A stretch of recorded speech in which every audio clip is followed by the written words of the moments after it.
The Welsh are known for their male voice choirs, their love of rugby, their rolling green valleys, and their fierce pride in a culture that has endured conquest, suppression, and the march of time. From the dragon on their flag to the daffodils that bloom each spring, the Welsh carry their identity with quiet strength and deep passion. Long before the name Wales existed, long before any human voice spoke any language we would recognise, the land itself was taking shape.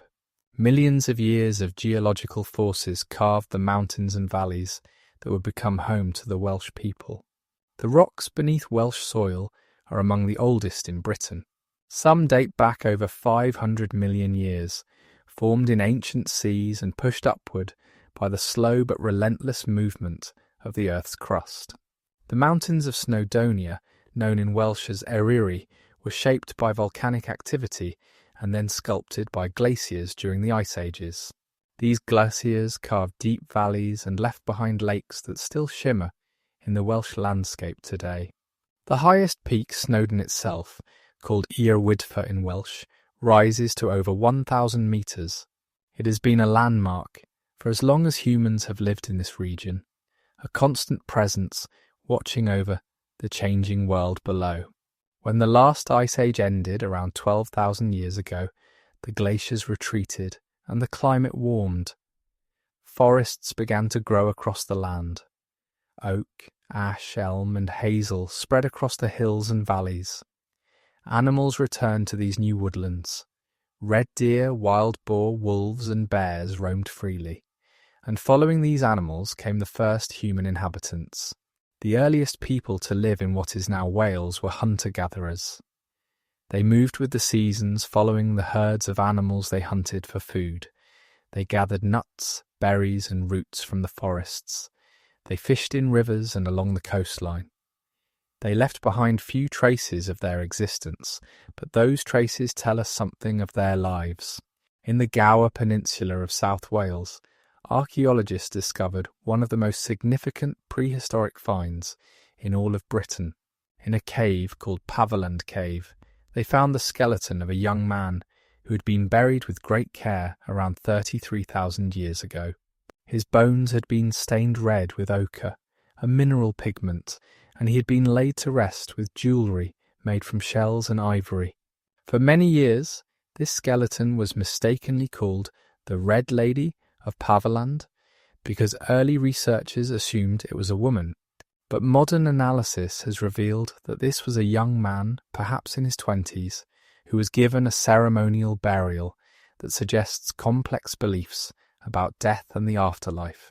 This burial is one of the oldest known ceremonial burials in Western Europe. It tells us that even in those distant times the people who lived in Wales had rich inner lives. They cared for their dead. They created objects of beauty. They thought about what might come after death. These were not simple savages struggling to survive. They were fully human, with all the depth of emotion and thought that implies. As the millennia passed, the people of Wales continued to adapt to their changing environment. The climate grew warmer. The forests became denser. New species of animals arrived. The hunter-gatherers developed new tools and techniques.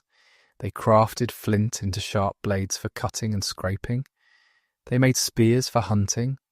They created fishing hooks from bone. Around 6,000 years ago, a profound change began to sweep across Britain and Ireland. People started to farm. They cleared patches of forest to plant crops. They domesticated animals, keeping cattle, sheep and pigs. This shift from hunting and gathering to farming is known as the Neolithic Revolution, and it transformed human society in ways that still shape our world today. The Neolithic farmers of Wales left behind monuments that still stand in the landscape. The most striking of these are the cromlechs, or burial chambers, built from massive stones.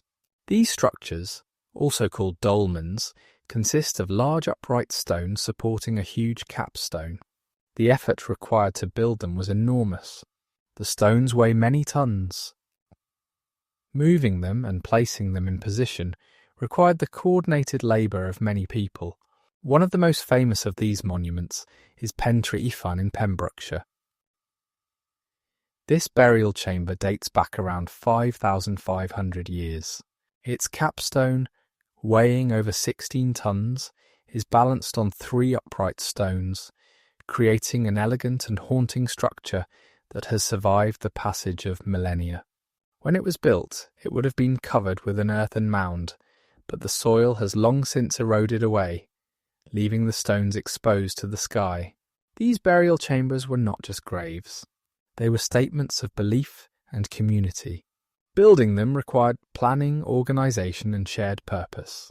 They suggest that the Neolithic people of Wales lived in societies with leaders who could command labour and resources. They also suggest deep spiritual beliefs. The dead were not simply disposed of. They were honoured with monuments that would endure for thousands of years. Another remarkable Neolithic site in Wales is Bryn Celyn Du on the island of Anglesey. This passage grave was built around 5,000 years ago. A long stone passage leads into a central chamber where the dead were placed. The entrance to the passage is aligned so that on the summer solstice, the longest day of the year, sunlight streams down the passage and illuminates the inner chamber. This alignment cannot be accidental.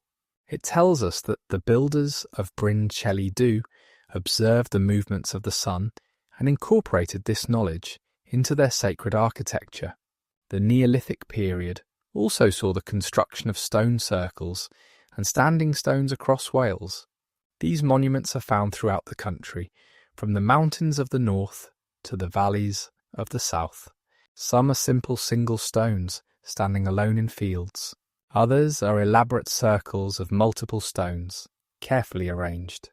Their exact purpose remains a mystery. They may have been places of worship, astronomical observatories, gathering places for communities, or all of these things at once. Around 4,500 years ago, a new technology arrived in Wales. People learned to work with metal, first copper and then bronze, an alloy of copper and tin. The Bronze Age had begun. This new technology brought changes to society. Metal tools and weapons were more effective than stone ones. They could be shaped and sharpened more easily. They could be melted down and recast into new forms. The Bronze Age people of Wales left behind a wealth of artefacts. Archaeologists have discovered bronze axes, spearheads, daggers, and jewellery. They have found hoards of bronze objects buried in the ground, perhaps as offerings to gods or as treasures hidden in times of danger. These objects show skilled craftsmanship and artistic sensibility. They are decorated with intricate patterns and designs. The Bronze Age also saw changes in burial practices. Instead of the communal burial chambers of the Neolithic period, people began to bury their dead individually, often under round mounds called barrows. These burials sometimes included grave goods, objects placed with the dead for use in the afterlife. Weapons, jewellery, and pottery have been found in Bronze Age graves across Wales. One of the most significant Bronze Age sites in Wales is the Great Orme near Llandudno. This headland contains ancient copper mines that were worked over 4,000 years ago. The miners of the Great Orme extracted copper ore from deep underground, using stone tools and fire to break apart the rock. The tunnels they dug extend for miles beneath the surface. It is one of the largest prehistoric mining complexes ever discovered. The copper from the Great Orme was traded across Britain and beyond. Wales became an important source of this valuable metal. The trade networks of the Bronze Age connected Wales to distant lands. Objects made from Welsh copper have been found in Ireland, Scotland, and continental Europe. This trade brought not only wealth, but also ideas and influences from other cultures. As the Bronze Age gave way to the Iron Age, around 800 years before the Common Era, new changes came to Wales. Iron was harder and more durable than bronze. It could be used to make better tools and more effective weapons. The Iron Age saw the development of new styles of art, new forms of society, and new patterns of settlement. The Iron Age people of Wales built hill forts, defended settlements on hilltops surrounded by banks and ditches. These hill forts are found throughout Wales. Some are small, enclosing just a few acres. Others are massive, covering dozens of acres and capable of sheltering hundreds of people. They suggest a society that faced threats, whether from rival communities or from raiders. One of the most impressive hill forts in Wales is Tre Tyri on the Lane Peninsula. This site sits high on a mountain ridge, with commanding views of the surrounding landscape. Within its stone walls are the remains of over 150 round houses. At its peak, it may have been home to several hundred people. The walls still stand to a considerable height, and walking among the ruins gives a powerful sense of the community that once lived there. The Iron Age people of Wales were part of a broader cultural group known as the Celts. This term is used by historians and archaeologists to describe the peoples who shared similar languages, art styles, and cultural practices across much of Western and Central Europe during this period. The Celts were not a single unified nation.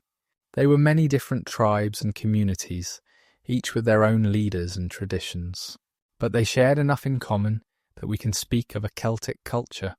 The Celtic people of Wales spoke a language that was the ancestor of modern Welsh.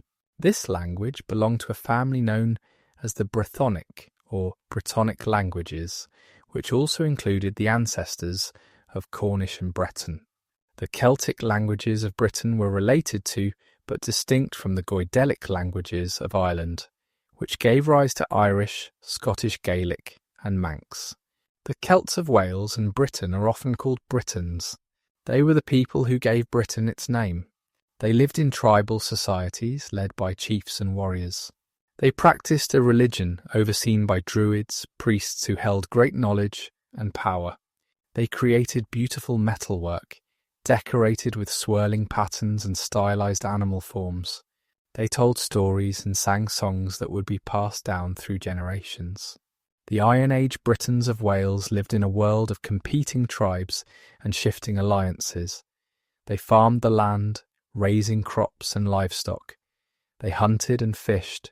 They traded with neighbouring communities and with peoples across the sea.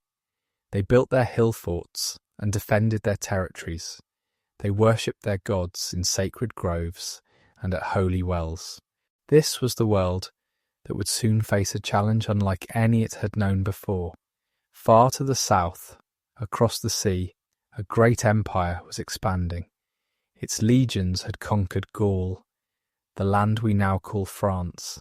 Its generals looked across the narrow waters to the island of Britain. The Romans were coming. To understand the Welsh, we must understand the Britons from whom they descend.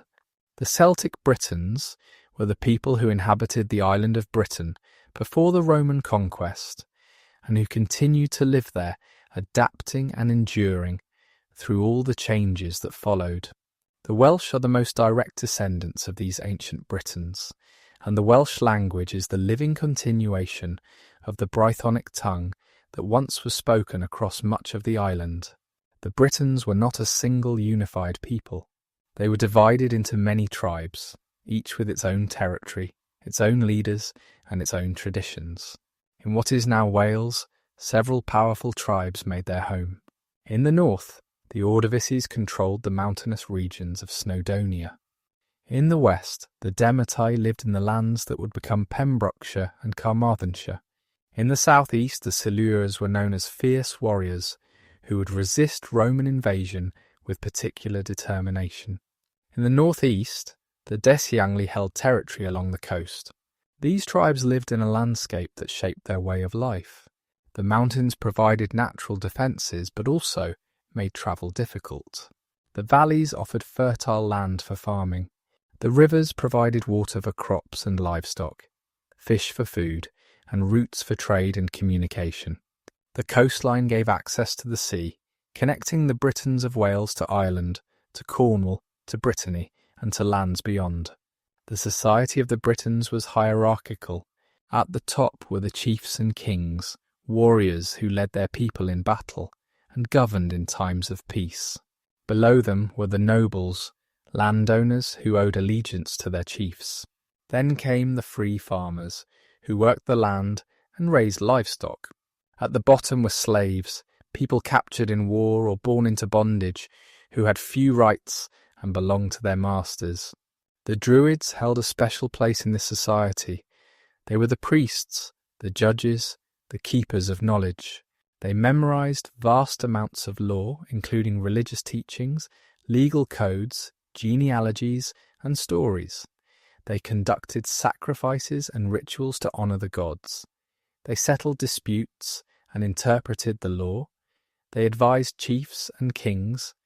They were feared and respected in equal measure. The Druids did not write down their teachings.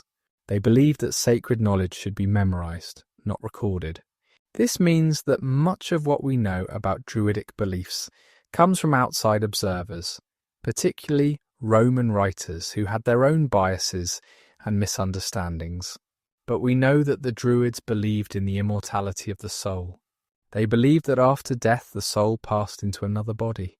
This belief may have made Celtic warriors fearless in battle, since death was not an end, but a transition. The religion of the Britons was polytheistic. They worshipped many gods and goddesses, each associated with different aspects of life and nature. Some gods were worshipped widely across the Celtic world. Others were local deities honoured only in particular places. Sacred sites included groves of trees, springs and wells, rivers and lakes. The Britons made offerings to their gods, throwing valuable objects into water or burying them in the ground. One practice that has left archaeological evidence is the deposition of objects in water. Lakes, rivers and bogs across Britain and Ireland have yielded thousands of artefacts, from weapons and tools to jewellery and cauldrons. These objects were deliberately placed in water, probably as offerings to the gods. The famous Llyn Cerrig Bach hoard on Anglesey is one such deposit. It contained weapons, chariot fittings, chains and other objects, thrown into a lake over a period of centuries.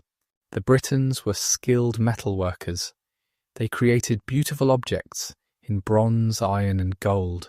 Their art style, often called Celtic art or Latin art, after a site in Switzerland, featured flowing curves, spirals and stylized animal and plant forms.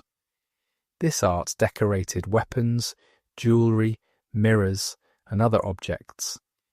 It was an art of transformation and ambiguity, where shapes shifted and merged, where faces appeared and disappeared in swirling patterns. The Britons also built impressive structures. Their hill forts were engineering achievements, with multiple banks and ditches, elaborate gateways, and carefully planned interiors. Their round houses, built of timber and thatch, were warm and practical dwellings suited to the British climate. Some settlements grew into large communities, proto-urban centres where craftspeople, traders, and farmers lived side by side. Trade connected the Britons to the wider world. Goods flowed along networks that stretched across Europe. Tin from Cornwall was exported to the Mediterranean, where it was combined with copper to make bronze. Wine and other luxury goods were imported from the Roman world.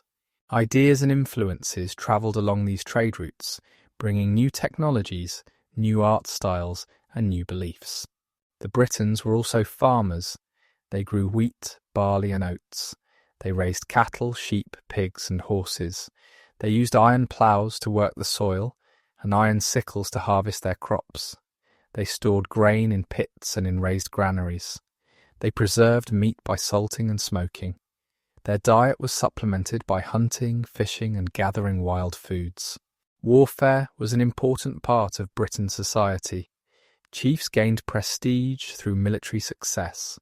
Warriors were honoured for their bravery.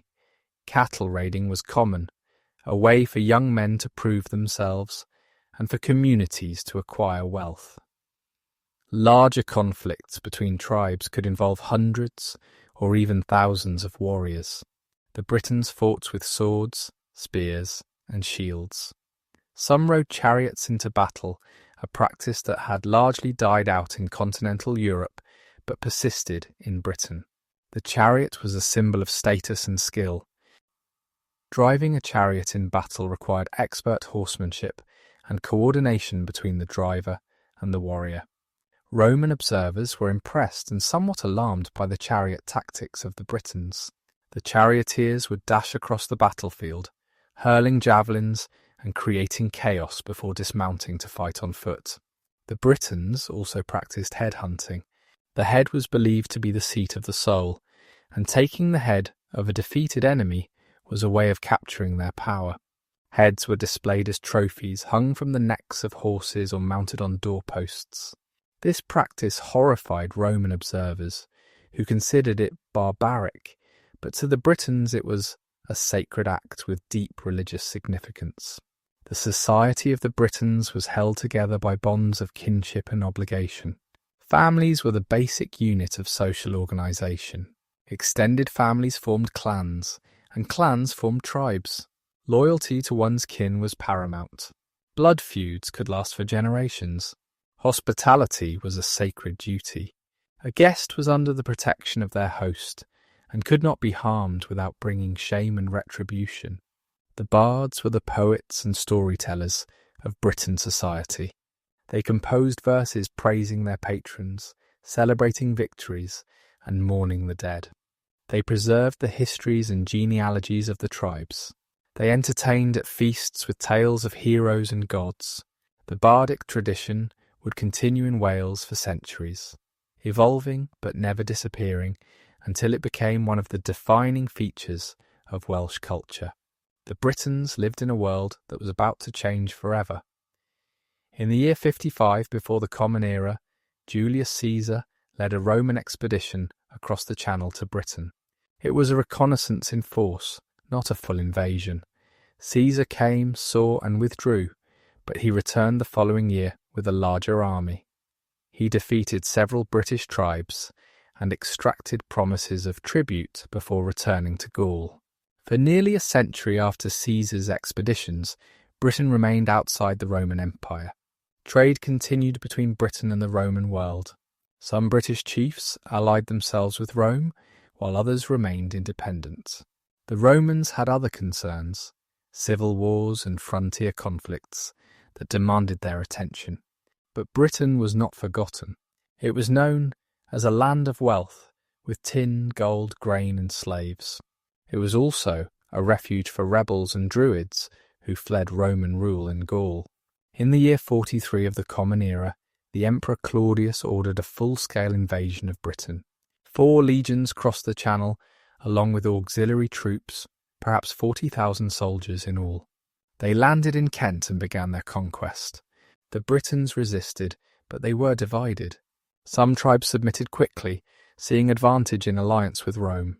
Others fought bitterly, but were eventually overwhelmed by the disciplined legions.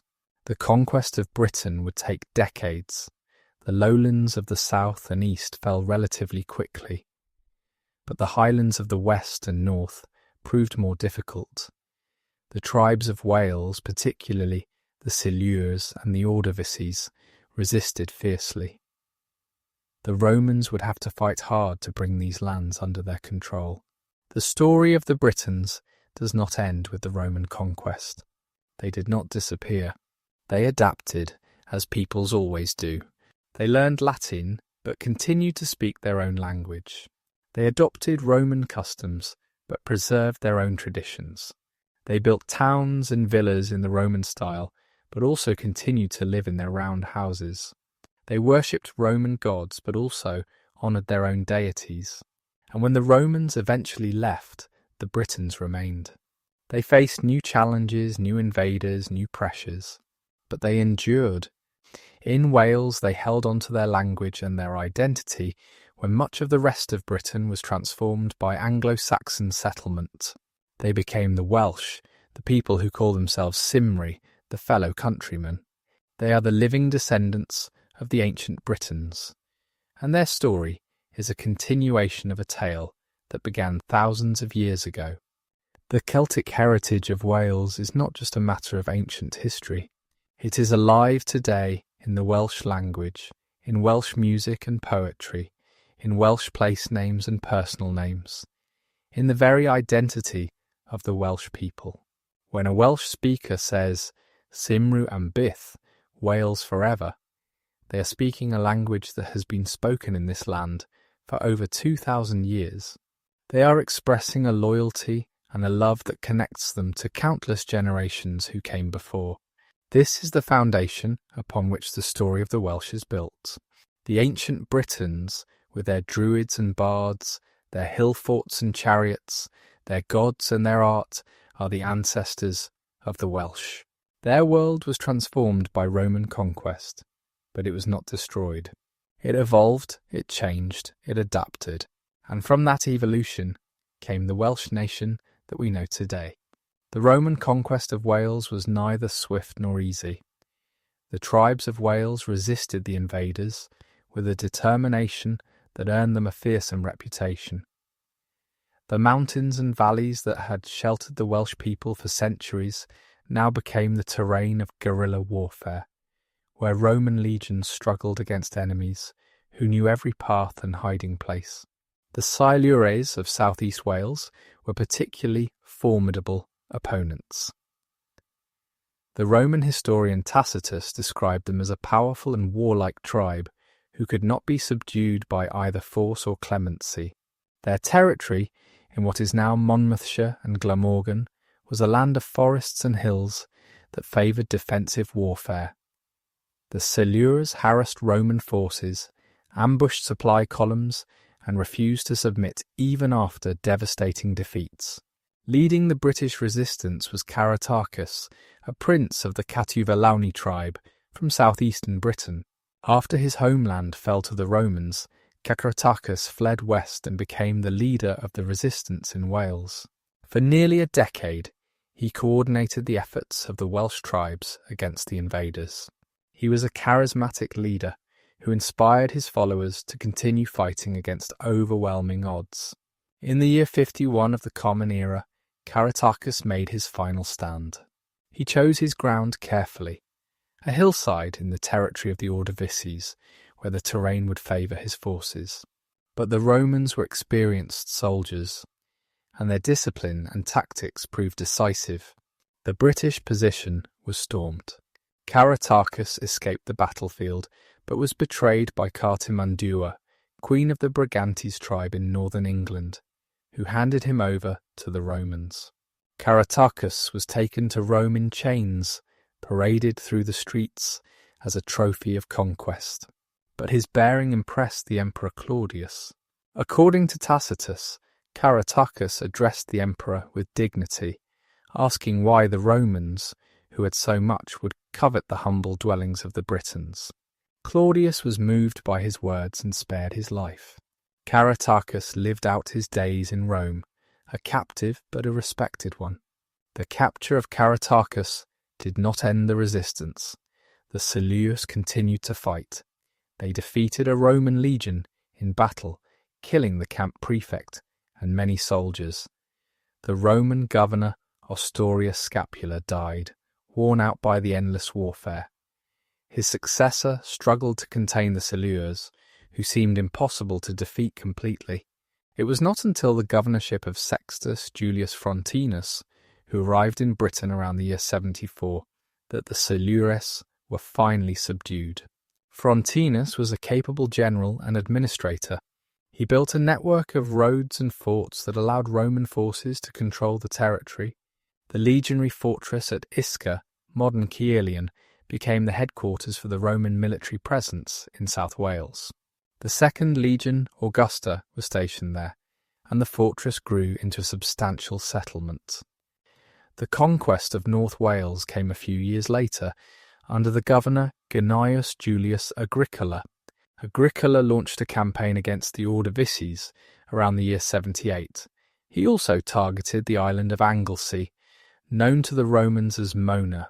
This island held special significance for the Britons. It was a centre of Druidic power, a holy place where Druids gathered and where those fleeing Roman rule sought refuge. The Roman assault on Anglesey had been attempted before. In the year 60, the governor Suetonius Paulinus had led an attack on the island. His soldiers crossed the Menai Strait in flat-bottomed boats, facing a terrifying sight on the opposite shore. The defenders included not only warriors, but also druids, who raised their hands to the sky and called down curses, and women dressed in black, who ran among the ranks with flaming torches.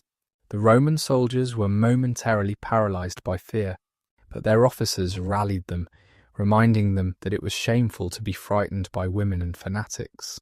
The Romans attacked and overwhelmed the defenders. They destroyed the sacred groves where the Druids had practiced their rites. But Paulinus had to abandon his conquest of Anglesey.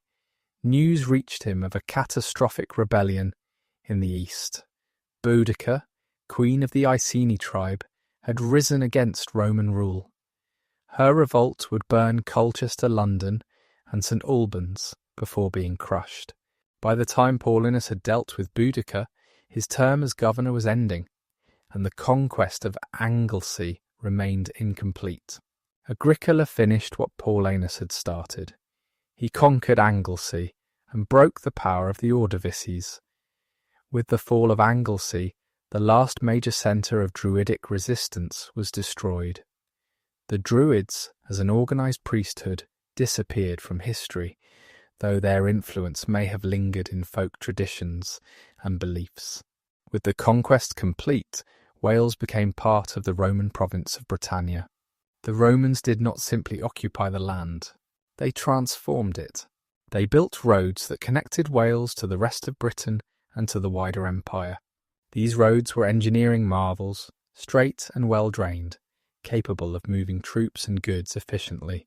Some of these Roman roads are still visible in the Welsh landscape, and some modern roads follow their ancient routes. The Romans also built forts throughout Wales. These forts were not just military installations. They became centres of trade and administration. Civilians settled around them, providing goods and services to the soldiers. Some of these settlements grew into towns. Caerleon, with its legionary fortress, was the largest Roman settlement in Wales. It had an amphitheatre where soldiers could watch gladiatorial combats and other entertainments. It had bathhouses where they could relax and socialise. It had barracks, workshops and temples. The amphitheatre at Caerleon is one of the best preserved Roman amphitheatres in Britain. It could hold around 6,000 spectators. Walking through its ruins today, you can still sense the scale and ambition of Roman engineering. The stone seats rise in tiers around the central arena. The walls that once echoed with the roars of the crowds still stand, weathered but enduring. Another important Roman settlement in Wales was Venta Silurum, modern Caerwent. This was the tribal capital of the Silures, the same tribe that had resisted Rome so fiercely. Under Roman rule, the Silures were given a measure of self-government. They had their own council and administered their own affairs within the framework of Roman law. Venta Silurum became a prosperous town, with a forum, a basilica, temples, shops and houses.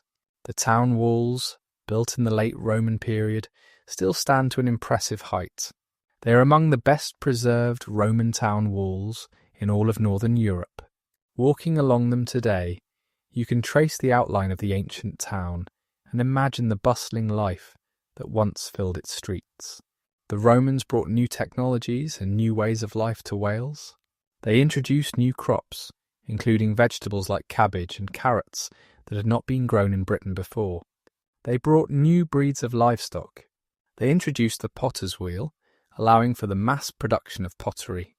They brought glass-making, metalworking techniques and architectural knowledge that transformed the built environment.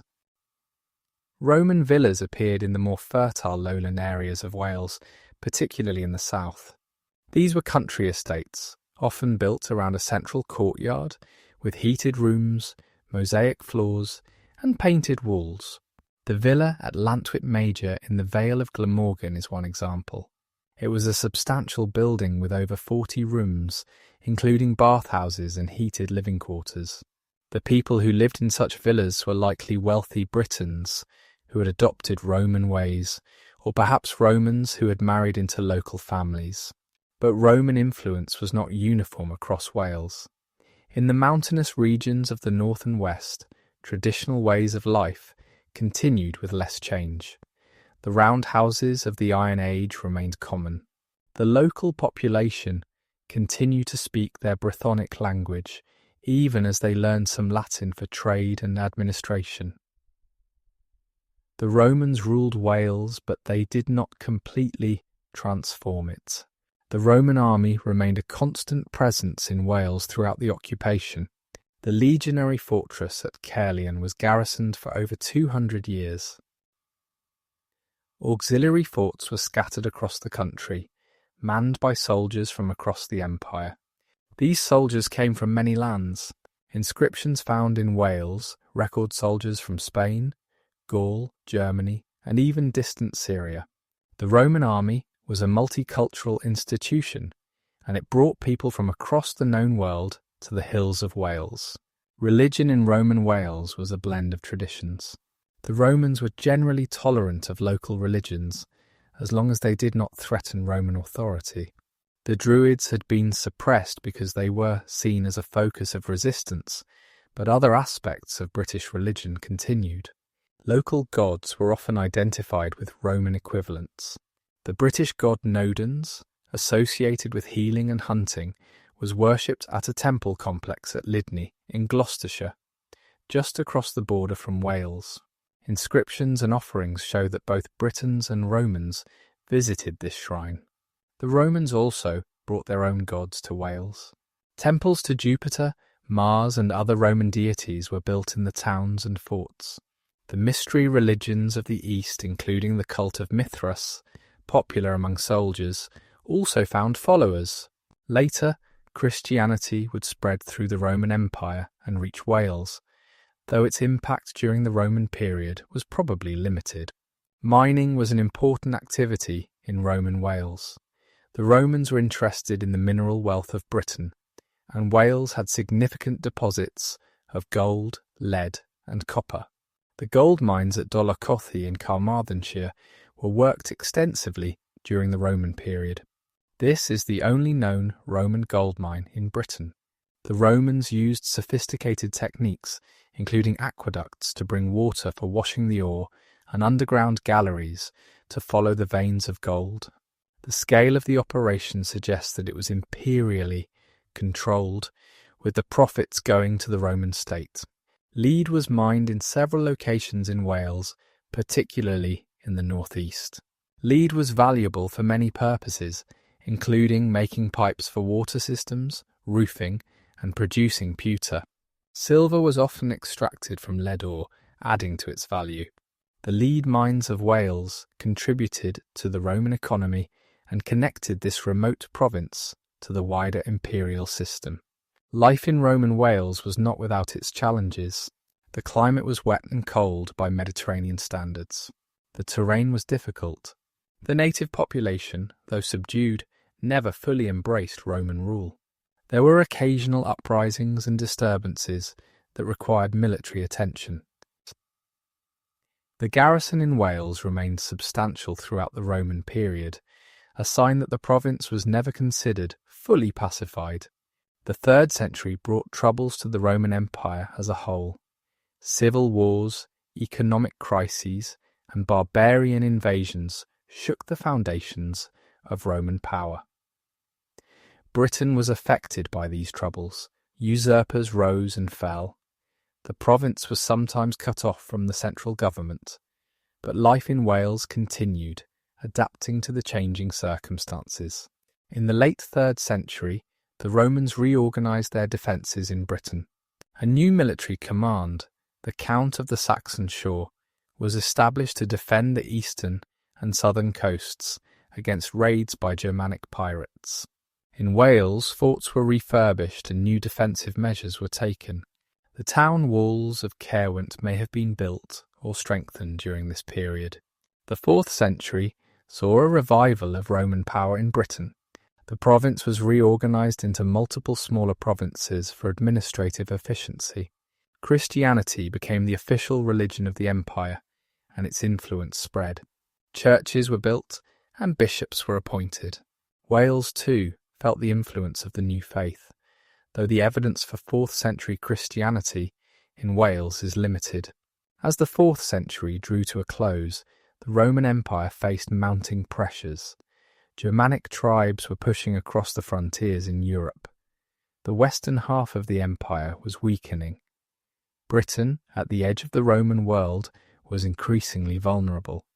Troops were withdrawn to deal with crises elsewhere. The garrison in Wales was reduced. In the year 410, the Emperor Honorius reportedly told the cities of Britain to look to their own defences. This is often taken as the end of Roman rule in Britain, though the reality was more complex. Roman administration did not end overnight. Local leaders, some of them Roman officials, others British chiefs, took over the reins of power. They tried to maintain order and defend against new threats. The Roman period in Wales lasted nearly 400 years. It left a lasting mark on the land and its people. The roads the Romans built shaped patterns of travel and settlement for centuries. The towns they founded became centres of population and trade. The Latin language influenced the Brythonic tongue, contributing words that survive in Welsh today. The Christian faith they brought would become the dominant religion of Wales, but the end of Roman rule also marked the beginning of a new era. The Britons of Wales were now on their own, facing a world that was changing rapidly. New peoples were arriving in Britain, new kingdoms were forming, the age of the saints and the Welsh princes was about to begin. As Roman power faded from Britain, a new light was kindling in Wales. Christianity, which had spread through the Roman Empire in its final centuries, took deep root in the hills and valleys of this western land. The 5th and 6th centuries saw the rise of the Welsh saints, holy men and women who founded churches and monasteries, converted the pagan and the lapsed, and shaped the spiritual character of Wales for generations to come. The origins of Christianity in Wales are obscure. The faith may have reached Britain as early as the 2nd or 3rd century, carried by traders, soldiers, or travellers. By the 4th century, there were certainly Christians in Britain. British bishops attended church councils on the continent, but the extent of Christian belief among the general population, particularly in the remote regions of Wales, is uncertain. What is clear is that after the Roman withdrawal, Christianity in Wales experienced a remarkable flowering. This was the age of the saints, a period when charismatic religious leaders established communities of faith across the Welsh landscape. These saints were not the product of a centralised church organisation. They were individuals, often from noble families, who felt called to a life of prayer, preaching and service. The Welsh saints were influenced by the monastic traditions of the East. Monasticism, the practice of withdrawing from the world to devote oneself to God, had originated in Egypt and spread throughout the Christian world. The Desert Fathers of Egypt, who lived as hermits in the wilderness, were models for holy men everywhere. In Wales, the saints adapted these traditions to their own landscape and culture. The most famous of the Welsh saints is Dewi Sant, known in English as Saint David. He is the patron saint of Wales, and his feast day, March the 1st, is celebrated as a national day. David lived in the 6th century, though the details of his life are shrouded in legend. According to tradition, he was born in Pembrokeshire, the son of a prince named Sant and a woman named Non, who was herself later venerated as a saint. David was educated in the Christian faith and became a priest. He founded a monastery at a place that would come to bear his name, Dewi in Welsh, or St. David's in English. This monastery followed a strict rule. The monks lived simply, eating only bread and vegetables, drinking only water. They worked hard, tilling the fields and building with their own hands. They prayed constantly, keeping vigil through the night. David earned the nickname Aquaticus, the water drinker, because of his austere lifestyle. The monastery at St. David's became a centre of learning and pilgrimage. It attracted monks from across Wales and beyond. David himself was said to have travelled widely, founding churches and performing miracles. One famous legend tells of how David was preaching to a large crowd when the ground beneath him rose up, forming a hill so that all could see and hear him. A white dove descended and settled on his shoulder, a sign of divine favour. David died around the year 589. His last words to his followers, according to tradition, were to be joyful, keep the faith, and do the little things. This phrase, gwnuchi pethau by chain, do the little things, has become a beloved saying in Wales, a reminder that holiness is found in everyday faithfulness. St. David's became the most important religious site in Wales. It was a place of pilgrimage for centuries. Medieval popes declared that 2 pilgrimages to St. David's were equal to 1 pilgrimage to Rome, and 3 were equal to a pilgrimage to Jerusalem. The cathedral that stands there today, though much rebuilt over the centuries, occupies the site of David's original monastery. It remains a place of worship and a symbol of Welsh Christianity. But David was only one of many Welsh saints. The age of saints produced a remarkable number of holy men and women whose names are still remembered in Welsh place names and church dedications. Each region of Wales had its own saints, local heroes of the faith who founded churches and served their communities. In North Wales, St. Dainiel founded a monastery at Bangor in the 6th century. This was one of the largest and most important monasteries in Wales. According to some accounts, it housed over 2,000 monks at its height. Bangor became a centre of learning and missionary activity. The cathedral at Bangor today traces its origins to Dainiel's foundation. St. Buno was another important figure in North Wales. He lived in the 7th century and founded churches across the region. His most famous foundation was at Clunog Fawr on the Llyn Peninsula, which became a major pilgrimage site. Buno was known for his miracles, including the raising of the dead. One legend tells of how he restored to life his niece Winifred after she had been beheaded by a rejected suitor. Saint Winifred, or Gwenfrewi in Welsh, became one of the most popular saints in Wales. Her story is dramatic and moving. She was a young woman of noble birth who had dedicated herself to a life of virginity and prayer. A prince named Caradog desired her, and when she rejected his advances, struck off her head with his sword. Where her head fell, a spring of water burst from the ground. Saint Buno arrived and miraculously restored Winifred to life, placing her head back on her body. She lived for many more years as a nun and abbess. The Holy Well at Holywell, known in Welsh as Trefynon, marks the spot where Winifred's head was said to have fallen. This well has been a place of pilgrimage for over 1,000 years. Pilgrims have come seeking healing, and many miracles have been reported. The well continues to flow today, and pilgrims still visit, making it one of the oldest continuously visited pilgrimage sites in Britain. In South Wales, Sant Iltyd was a towering figure. He founded a monastery at Llaniltyd Fawr, known in English as Llantwit Major, in the Vale of Glamorgan. This monastery became a famous centre of learning, sometimes called the earliest university in Britain. According to tradition, many of the other Welsh saints studied there, including David himself. Iltyd was said to have been a soldier before becoming a monk, and he brought discipline and organisation to his community. St. Cadoc was another influential figure in South Wales. He founded a monastery at Llancarfan, also in the Vale of Glamorgan. Cadoc was known for his learning and his charity. He was said to have given shelter to fugitives and to have fed the hungry. His monastery became a centre of scholarship, producing manuscripts and training clergy. The Welsh saints were not only men. Women played important roles in the early Welsh church. Saint Non, the mother of David, was venerated in her own right. Her chapel and holy well near St. David's were places of pilgrimage. St. Melangel, who lived in the 6th century, founded a community in Powys, According to legend, she gave shelter to a hare that was being hunted by a prince. The prince was so moved by her holiness that he gave her land to establish a sanctuary.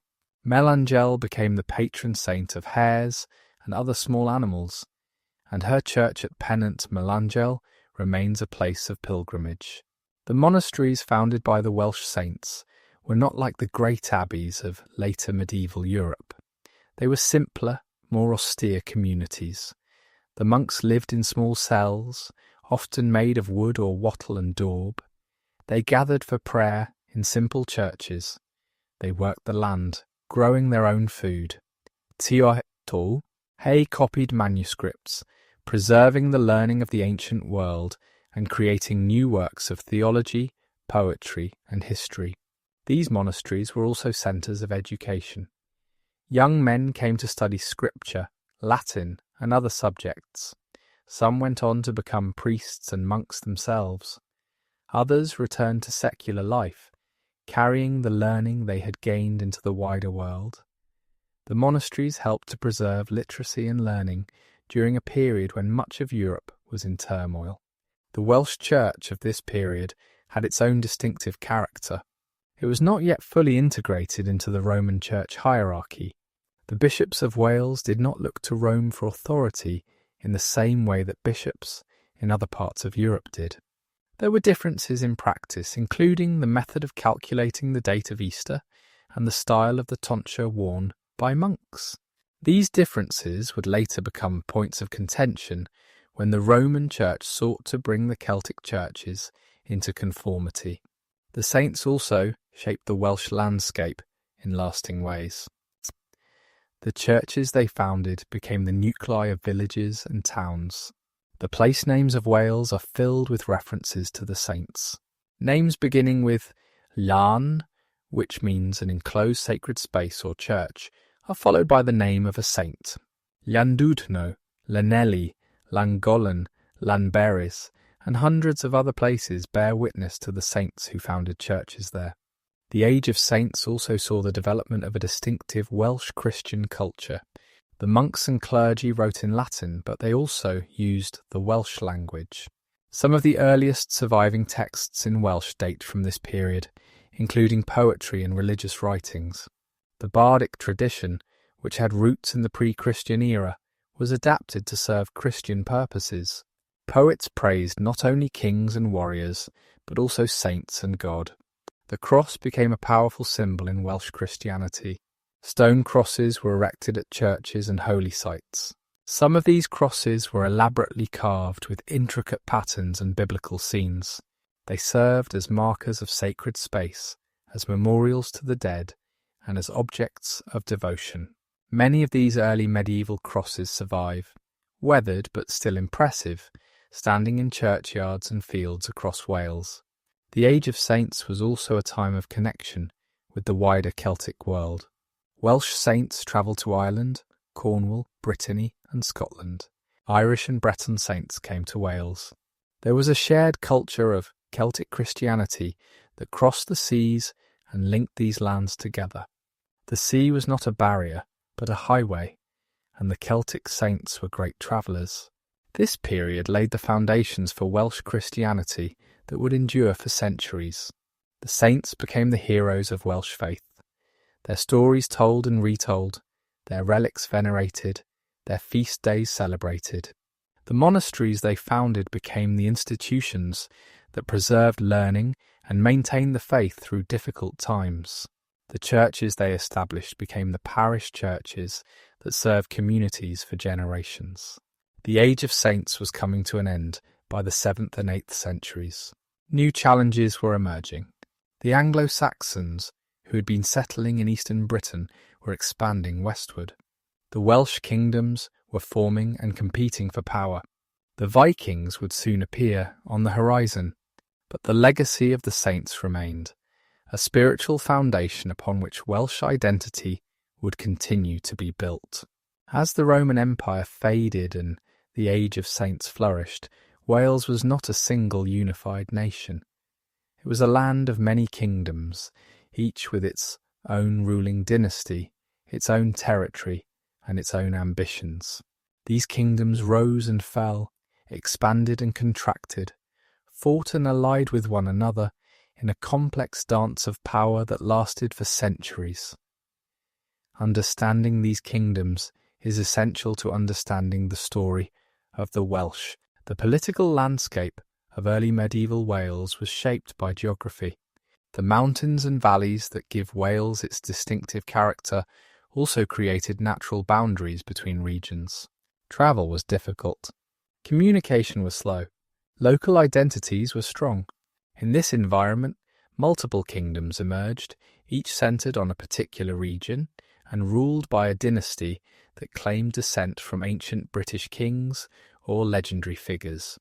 The most powerful of the Welsh kingdoms was Gwynedd in the northwest. Gwynedd controlled the mountainous heartland of Snowdonia and the fertile island of Anglesey. Its position gave it natural defences against enemies and access to the sea for trade and communication. The kings of Gwynedd often claimed supremacy over the other Welsh kingdoms, and at various times they came close to uniting Wales under their rule. The origins of Gwynedd are wrapped in legend. According to tradition, the kingdom was founded by Cwneda, a warrior who came from the north of Britain, perhaps from what is now Scotland, in the 5th century. Cwneda and his sons drove out Irish settlers who had established themselves in northwest Wales and established their own dynasty. Whether this story is literally true or a later invention to legitimise the ruling family is uncertain, but the dynasty that claimed descent from Cwneda ruled Gwynedd for centuries. One of the earliest great kings of Gwynedd was Maelgwn, who ruled in the 6th century. He was a contemporary of Saint David and other early Welsh saints. Maelgwn was a powerful and controversial figure. The monk Gildas, in his famous denunciation of British kings, singled out Maelgwn for particular criticism, calling him the dragon of the island and accusing him of various sins. But Gildas also acknowledged Maelgwn's power, describing him as higher than almost all the generals of Britain in both kingdom and physical stature. Maelgwn's court was a centre of culture and learning. He patronised bards and musicians. According to later tradition, he held a contest among the bards of Britain to determine who was the greatest, a story that may reflect the importance of poetry and music at his court. Maelgwn died around 547, reportedly of a plague, but his dynasty continued to rule Gwynedd. To the east of Gwynedd lay the kingdom of Powys. This kingdom controlled the fertile lands of the Upper Severn Valley and the borderlands that would later become the Welsh Marches. Powys was wealthy and populous, with good agricultural land and access to trade routes, but its position on the border made it vulnerable to attack, first from the Anglo-Saxons and later from the English. Powys traced its origins to the Roman period. Its name may derive from the Latin word pagenses, meaning country dwellers.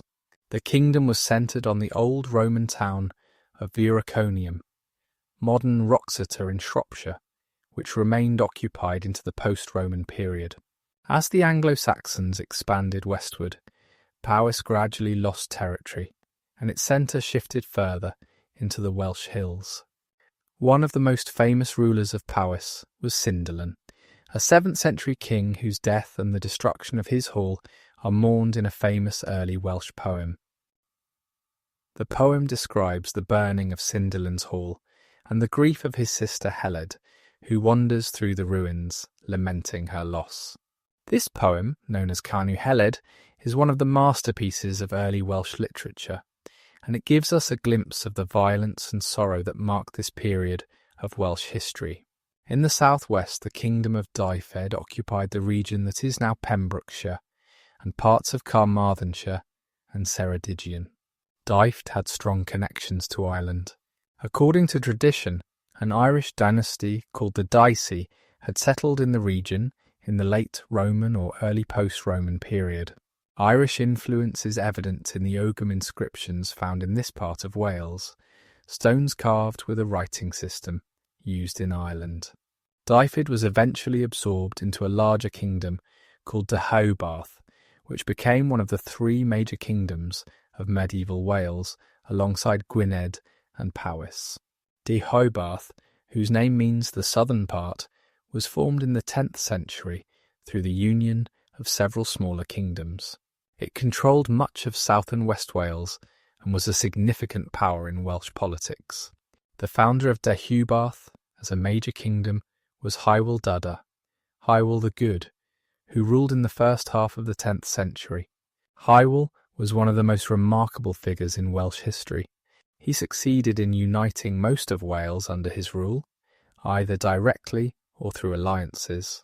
He maintained peaceful relations with the English kingdom of Wessex and made a pilgrimage to Rome, one of the few Welsh rulers known to have done so.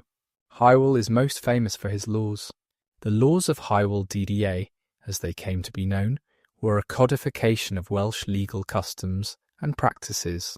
According to tradition, Llywelyn summoned representatives from all parts of Wales to a great assembly where the laws were discussed, revised, and written down. These laws covered all aspects of life, from the rights of kings and nobles to the treatment of women and children, from the value of animals to the procedures for settling disputes. The laws of Llywelyn DDA are remarkable documents. They reveal a sophisticated legal system that was in some ways more progressive than the laws of other medieval societies. Women had significant rights under Welsh law. They could own property, divorce their husbands under certain circumstances, and receive compensation for injuries. Children born outside of marriage had legal rights and could inherit from their fathers. The laws emphasized compensation rather than punishment, with detailed schedules of payments for various offences. These laws remained in force in Wales for centuries, even after the English conquest. They were a source of pride for the Welsh, evidence of their ancient civilization and their distinct identity. Manuscripts of the laws were copied and preserved, and they remain important sources for understanding medieval Welsh society. In the southeast, the kingdoms of Morgannwg and Gwent occupied the lands between the rivers Usk and Tawe. These kingdoms controlled fertile lowlands and important trade routes. They were often caught between the ambitions of their more powerful neighbours and the pressure of English expansion. The ruling dynasties of these kingdoms intermarried with families from other parts of Wales and from England, creating complex webs of alliance and rivalry. Morgannwg, also known as Llywelyn, was named after a legendary founder called Morgan. It included the Vale of Glamorgan, one of the most fertile regions of Wales. The kingdom had a strong tradition of Christianity, with important monasteries at Llantwit Major and Llangcarfon. It was also a centre of learning, where manuscripts were produced and scholars trained. Gwent, to the east of Morgannwg, bordered the English kingdom of Mercia and later the Norman lordships of the March. Its position made it vulnerable, but also gave it opportunities for trade and diplomacy. The kings of Gwent sometimes allied with English rulers against their Welsh rivals, and sometimes joined with other Welsh kingdoms against English aggression. The relationships between these Welsh kingdoms were complex and ever-changing. They fought each other frequently, raiding cattle, burning settlements, and killing rivals.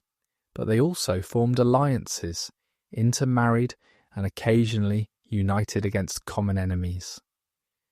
The concept of a single Welsh nation was slow to develop. For most of this period, a person's primary loyalty was to their kingdom and their king, not to Wales as a whole. Yet there was also a sense of shared identity among the Welsh. They spoke the same language. They shared the same legal traditions. They worshipped the same saints. They told the same stories of their British ancestors and their resistance to the Saxons.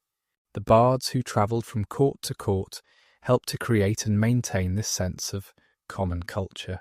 They praised Welsh kings in the Welsh language, using forms and themes that were recognisable across the different kingdoms. The external threats facing the Welsh kingdoms also helped to forge a sense of common identity. The Anglo-Saxons, who'd been settling in eastern Britain since the 5th century, gradually expanded westward. The Kingdom of Mercia, in the English Midlands, was particularly aggressive. In the 8th century, the Mercian king Offa built a great earthwork along the border with Wales. This structure, known as Offa's Dyke, stretched for miles along the frontier. It was not a defensive fortification, like Hadrian's Wall, but rather a boundary marker, a statement of Mercian power, and a definition of the limit of Mercian territory. Offa's Dyke can still be traced across the landscape today. It runs from the north coast of Wales to the south, following the high ground and natural features. Walking along it, you can see how it defined the border between the Welsh and the English, a border that has remained remarkably stable for over 1,000 years. The dyke was a symbol of separation, but it was also a place of contact, where the two peoples traded, negotiated, and occasionally fought. The Vikings added another threat to the Welsh kingdoms. From the late 8th century, Norse raiders began to attack the coasts of Britain and Ireland. Wales, with its long coastline, was vulnerable to these attacks. The Vikings raided monasteries and settlements, carrying off treasure and slaves. Some Vikings settled in Wales, particularly on the coasts and islands. Place names like Swansea, which derives from a Norse personal name, and Anglesey, which may have Norse origins, reflect this Scandinavian presence. The Viking threat forced the Welsh kingdoms to adapt. They built fortifications to protect against raids. They formed alliances with each other and with English kingdoms to resist the Norse invaders. Some Welsh rulers paid tribute to Viking leaders to buy peace. The disruption caused by the Vikings may have contributed to political changes in Wales, as some kingdoms rose and others fell. By the 10th and 11th centuries, the political map of Wales had simplified somewhat. The three major kingdoms of Gwynedd, Powys and Deheubarth dominated the scene, with smaller kingdoms and lordships existing in their shadows or being absorbed into their territories. The rulers of these kingdoms competed for supremacy, each hoping to become the dominant power in Wales. The English, too, were becoming more powerful and more unified. The Kingdom of Wessex had led the resistance to the Vikings and gradually absorbed the other English kingdoms. By the 10th century, the kings of Wessex were kings of all England. They expected the Welsh rulers to acknowledge their overlordship, and some Welsh kings did pay homage to English monarchs. This did not mean that Wales was part of England, but it did mean that the Welsh kingdoms existed in the shadow of a much larger and more powerful neighbour. The Welsh kingdoms would face their greatest challenge in the 11th century, when a new power arrived in Britain. The Normans, who conquered England in 1066, would soon turn their attention to Wales. The age of the Welsh princes was about to begin, a period of both great achievement and ultimate tragedy. The Norman conquest of England in 1066 transformed the political landscape of Britain. William the Conqueror and his followers brought a new style of warfare, a new system of government, and a new ruling class to England. They also brought ambition, and their eyes soon turned to the lands beyond the English border. Wales, with its wealth in cattle and its strategic importance, was a tempting target. The Normans did not conquer Wales in a single campaign as they had conquered England. Instead, the conquest of Wales was a gradual process, carried out over more than 2 centuries by individual Norman lords who carved out territories for themselves along the Welsh border and pushed deeper into Welsh lands. These lords, known as the Marcher Lords, held their lands with considerable independence from the English crown. They built castles, established towns, and imposed their rule on the Welsh population. The first Norman incursions into Wales came within a few years of the conquest of England. William the Conqueror created 3 powerful earldoms along the Welsh border at Chester, Shrewsbury, and Hereford. The earls who held these positions were given authority to expand into Wales and to keep whatever lands they could conquer. They wasted no time in doing so. The Normans were master castle builders. They introduced a new type of fortification to Britain, the motte and bailey castle. This consisted of a raised mound of earth, the motte, topped by a wooden tower, and an enclosed yard, the bailey, protected by a ditch and palisade. These castles could be built quickly, using local materials and labour. They gave the Normans a secure base from which to control the surrounding territory. In South Wales, the Normans made rapid progress. They conquered the lowland areas of Pembrokeshire, Glamorgan and Gwent, establishing castles and bringing in settlers from England and Flanders. The native Welsh were pushed into the upland areas, where the terrain was less attractive to the invaders. A line of castles marked the boundary between the Norman-controlled lowlands and the Welsh-held hills. In North Wales, the Normans found the going harder. The mountains of Snowdonia provided natural defences for the kingdom of Gwynedd. The Normans launched several invasions but struggled to maintain their conquests.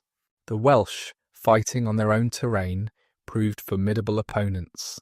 They used guerrilla tactics, ambushing Norman columns in narrow valleys and disappearing into the hills before the enemy could respond. The Welsh also learned from their enemies.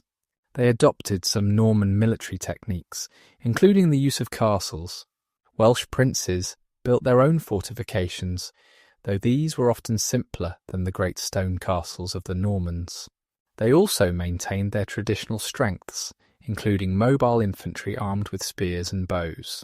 The Welsh longbow, which would later become famous in English hands, was originally a Welsh weapon. The 12th century saw a resurgence of Welsh power. The Welsh kingdoms took advantage of periods of English weakness, particularly during the Civil War between Stephen and Matilda, to recover lost territory and assert their independence. Strong rulers emerged who united their kingdoms and challenged Norman dominance. In Gwynedd, the great ruler of this period was Gruffydd ap Cynan. He had a remarkable life, full of setbacks and triumphs. Born around 1055, Gruffydd spent much of his early life in exile in Ireland, where his mother's family had connections. He made several attempts to claim the throne of Gwynedd, facing opposition from both Norman invaders and Welsh rivals. He was captured and imprisoned by the Normans for over a decade before finally escaping and reclaiming his kingdom. Once established on the throne, Gruffydd proved to be a capable and long-lived ruler. He reigned for over 60 years, dying in 1137 at an advanced age. During his reign, he rebuilt Gwynedd's power, recovering territory from the Normans and establishing his dynasty firmly on the throne. He was also a patron of the arts, and his court became a centre of Welsh culture. The biography written about him, The History of Gruffydd ap Cynan, is one of the earliest biographies of a Welsh ruler. Gruffydd's son, Owain Glyndŵr, continued his father's work. Owain was a skilled warrior and diplomat. He expanded Gwynedd's territory, pushing the Normans back and asserting his authority over other Welsh rulers. He successfully resisted an invasion led by King Henry II of England in 1165. The English army, struggling through the mountains in terrible weather, was forced to retreat without achieving its objectives. This was a significant victory for the Welsh and demonstrated that Gwynedd could hold its own against the most powerful kingdom in the British Isles. Owain Glyndŵr also sought to establish Gwynedd's independence from the English church hierarchy. He supported his own candidate for the bishopric of Bangor against the wishes of the Archbishop of Canterbury. This led to a long dispute with the church authorities, but Owain refused to back down. His defiance was a statement of Welsh independence in spiritual as well as political matters. In the south, the kingdom of Deheubarth also produced strong rulers. The most famous was Rhys ap Gruffydd, known as the Lord Rhys. He ruled Deheubarth from 1155 to 1197, a reign of over 40 years. Rhys was a pragmatic ruler who knew when to fight and when to negotiate. He formed an alliance with King Henry II, acknowledging English overlordship in exchange for recognition of his authority in South Wales. This alliance gave Rhys security and allowed him to focus on consolidating his power. The Lord Rhys was a great patron of Welsh culture. He held a famous gathering at his castle of Cardigan in 1176, which is often considered the first Eisteddfod, the festival of poetry and music that remains a central institution of Welsh culture today. At this gathering, competitions were held for poets and musicians, with chairs awarded to the winners. The tradition of the Eisteddfod, though it evolved over the centuries, traces its origins to this event. Rhys also supported the church, founding and patronising monasteries. He was a benefactor of the Cistercian order, which had established monasteries across Wales. The Cistercians, with their emphasis on simplicity and manual labour, appealed to Welsh sensibilities. Their monasteries, built in remote valleys, became centres of agriculture, learning and spirituality. Strata Florida Abbey, in Ceredigion, one of the most important Cistercian houses in Wales, was particularly associated with the Lord Rhys and his family. The kingdom of Powys, caught between Gwynedd and the English, had a more difficult time. It was often divided between different branches of the ruling dynasty, weakening its ability to resist external pressure. Parts of Powys fell under English control, while other parts maintained a precarious independence by playing off their more powerful neighbours against each other. The rulers of Powys sometimes allied with the English against Gwynedd, and sometimes joined with Gwynedd against the English. Their position required constant diplomacy and flexibility. In the early 13th century, a new figure emerged, who would bring Wales closer to unity than it had ever been before. This was Llywelyn ap Iorwerth, known to history as Llywelyn IV, Llywelyn the Great. He was the grandson of Owain Glyndŵr, and he would prove to be one of the most capable rulers Wales had ever known. Llywelyn came to power in Gwynedd through a combination of military skill and political cunning. He defeated his rivals within the kingdom and then turned his attention to expanding his power across Wales. He formed alliances with other Welsh rulers, sometimes through diplomacy and sometimes through force. He married Joan, the illegitimate daughter of King John of England, which gave him a connection to the English royal family that he used to his advantage. During the troubled reign of King John, Llywelyn took advantage of English weakness to expand his territory. He conquered much of Powys and asserted his authority over the rulers of South Wales. When the English barons rebelled against John and forced him to sign Magna Carta in 1215, Llywelyn was among the beneficiaries. The charter included provisions protecting Welsh rights and recognising Welsh law. Llywelyn's power reached its height in the 1220s and 1230s. He was the dominant figure in Wales, and other Welsh rulers acknowledged his leadership. He styled himself Prince of Aberfrew and Lord of Snowdon, titles that emphasised his authority. He held councils where the other Welsh rulers gathered to pay him homage. He negotiated with the English crown as an equal, or nearly so. Llywelyn was also a builder. He constructed castles to defend his territory and to project his power. Dolwyddelan Castle, perched on a rocky outcrop in Snowdonia, was one of his strongholds. Criccieth Castle, overlooking Cardigan Bay, was another. These castles were not as large or as sophisticated as the great Norman fortresses, but they were effective fortifications suited to the Welsh landscape. The prince also patronised the church and the arts. He founded monasteries and supported religious houses. He welcomed bards to his court, where they composed poems in his honour. The poetry of this period celebrates Llywelyn's victories and mourns the deaths of his enemies. It gives us a vivid picture of a warrior prince who commanded the respect and loyalty of his people.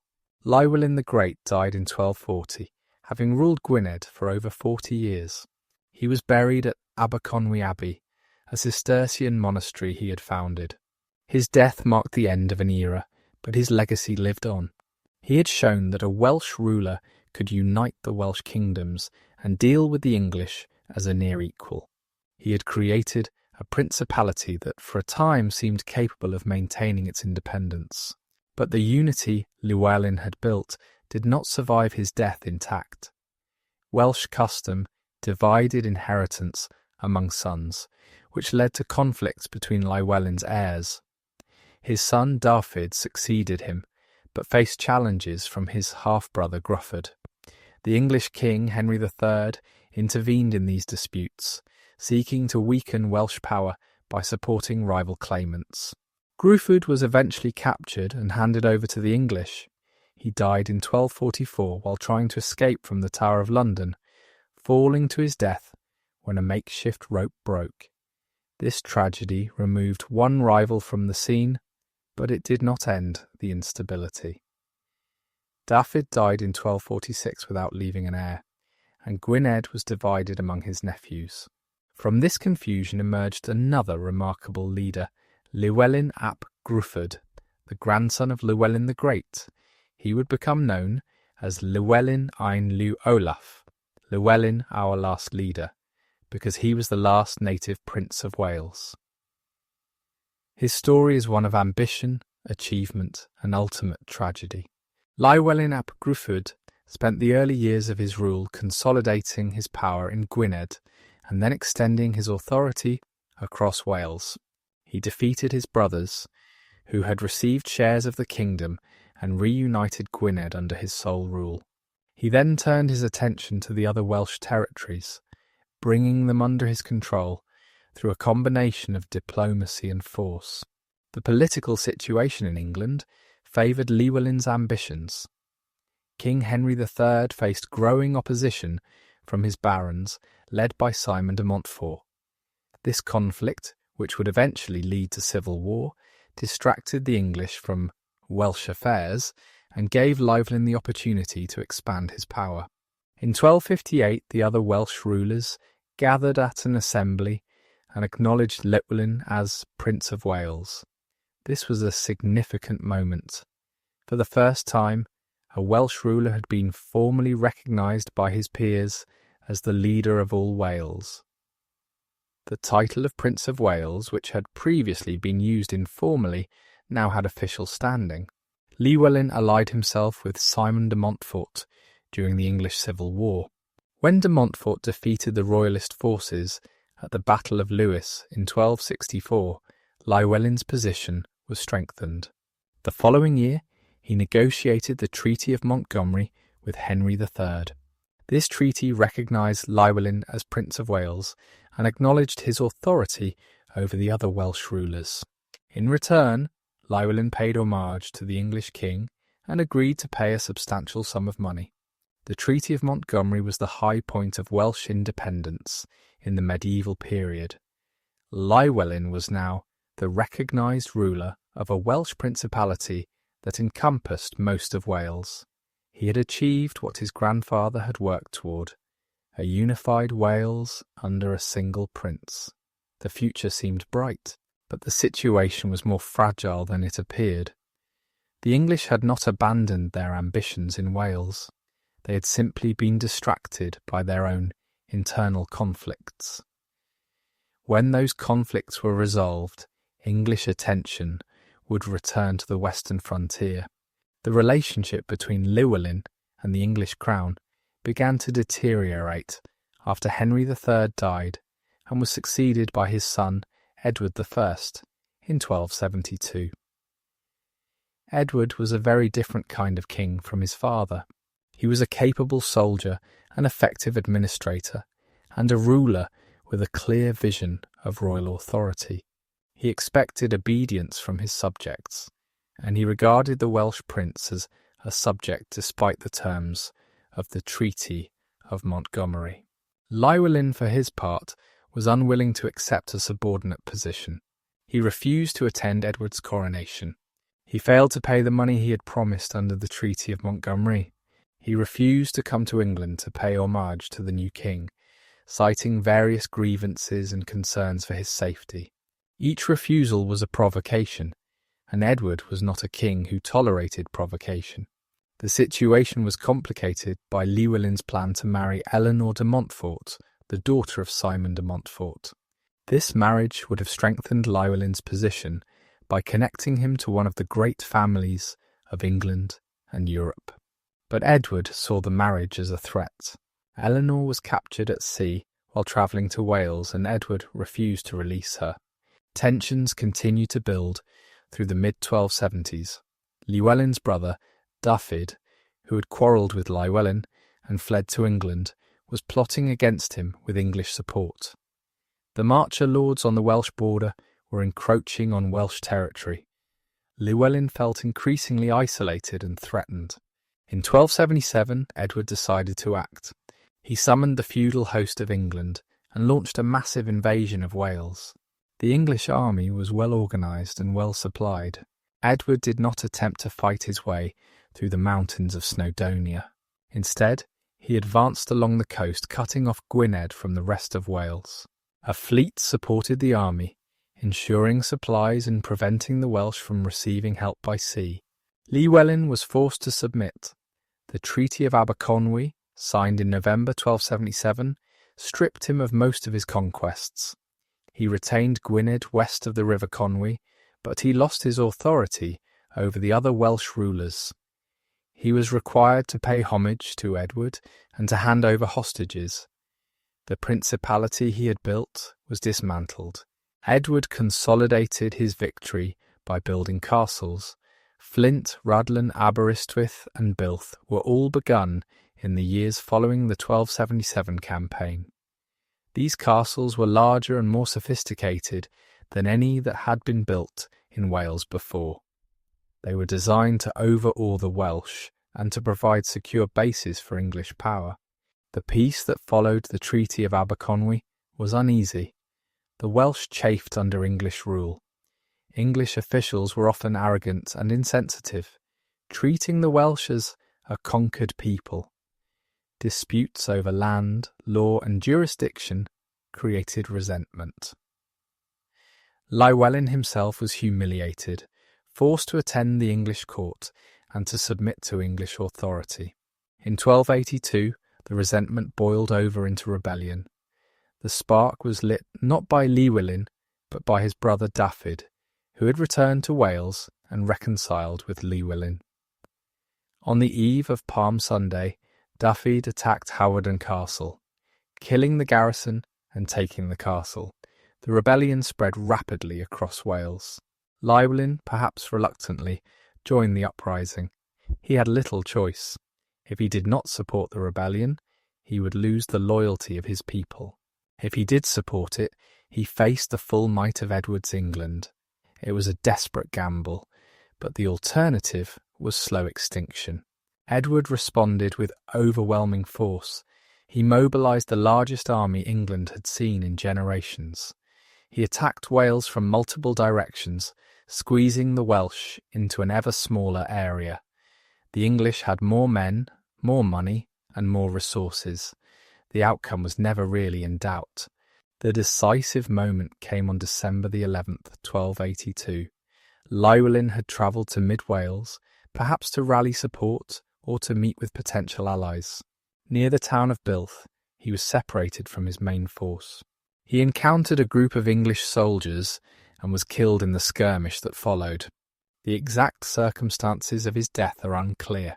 Some accounts say he was killed in battle. Others say he was lured into a trap and murdered.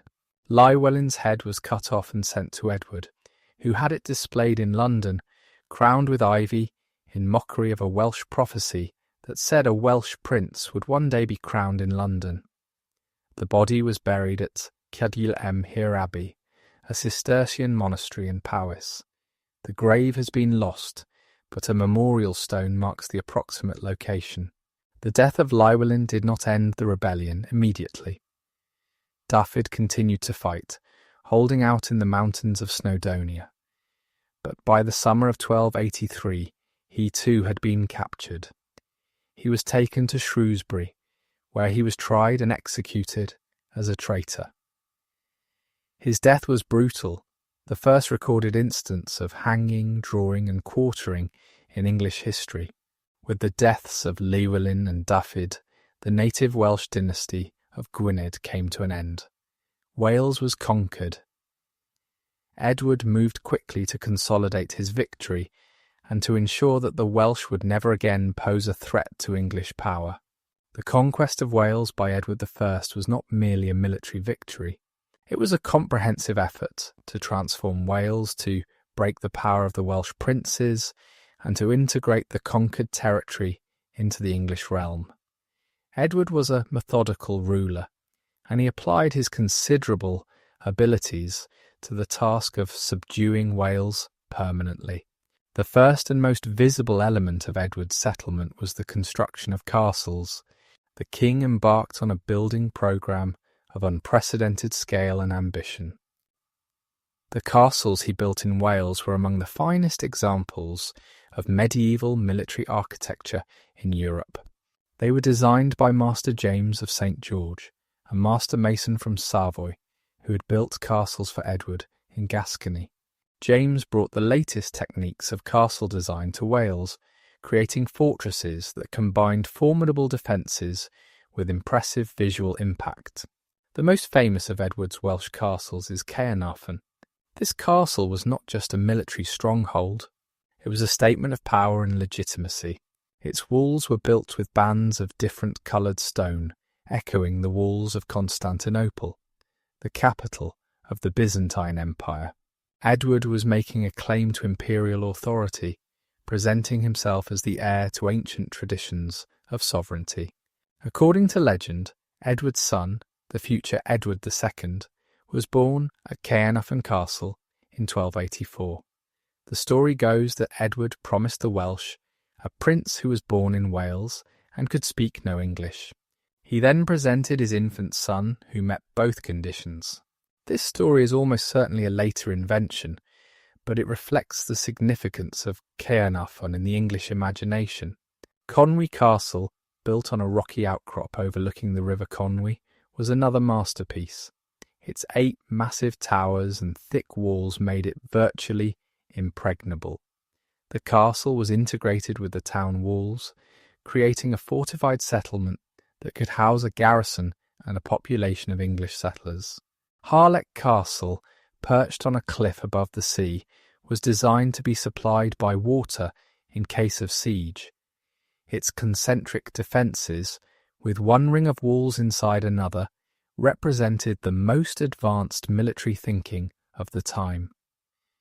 Beaumaris Castle on Anglesey, though never completed, was perhaps the most perfect example of the concentric castle design.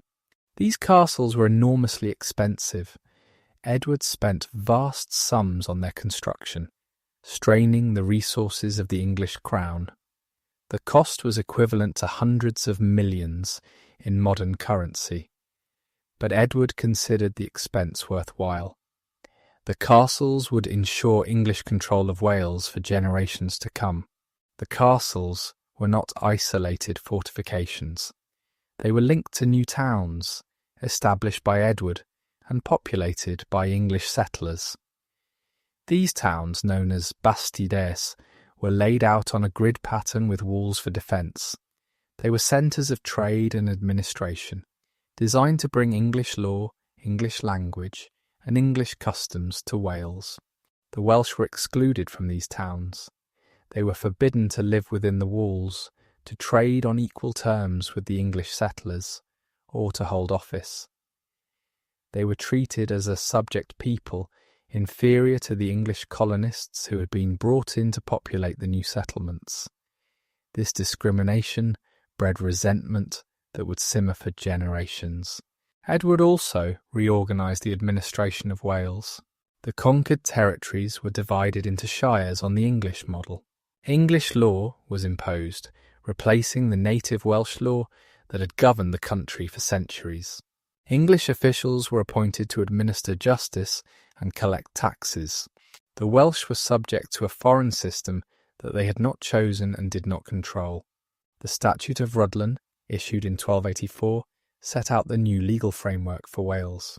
It abolished the office of Prince of Wales, which Edward would later revive as a title for his son. It divided the conquered territories into counties and established courts to administer justice. It imposed English criminal law while allowing some Welsh civil law to continue. It was a comprehensive document that reshaped the governance of Wales. The statute was not entirely oppressive. It recognised some Welsh customs and allowed Welsh law to apply in certain civil matters, but the overall effect was to subordinate Wales to English authority. The Welsh were no longer masters in their own land. Edward also sought to neutralise the symbols of Welsh independence. He seized the regalia of the Welsh princes, including a crown that was said to have belonged to King Arthur. He took possession of a fragment of the True Cross, a relic that had been treasured by the princes of Gwynedd. These objects were taken to England, where they were displayed as trophies of conquest. The conquest of Wales was accompanied by significant population movements.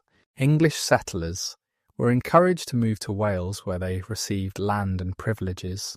Flemish weavers were brought in to develop the cloth trade.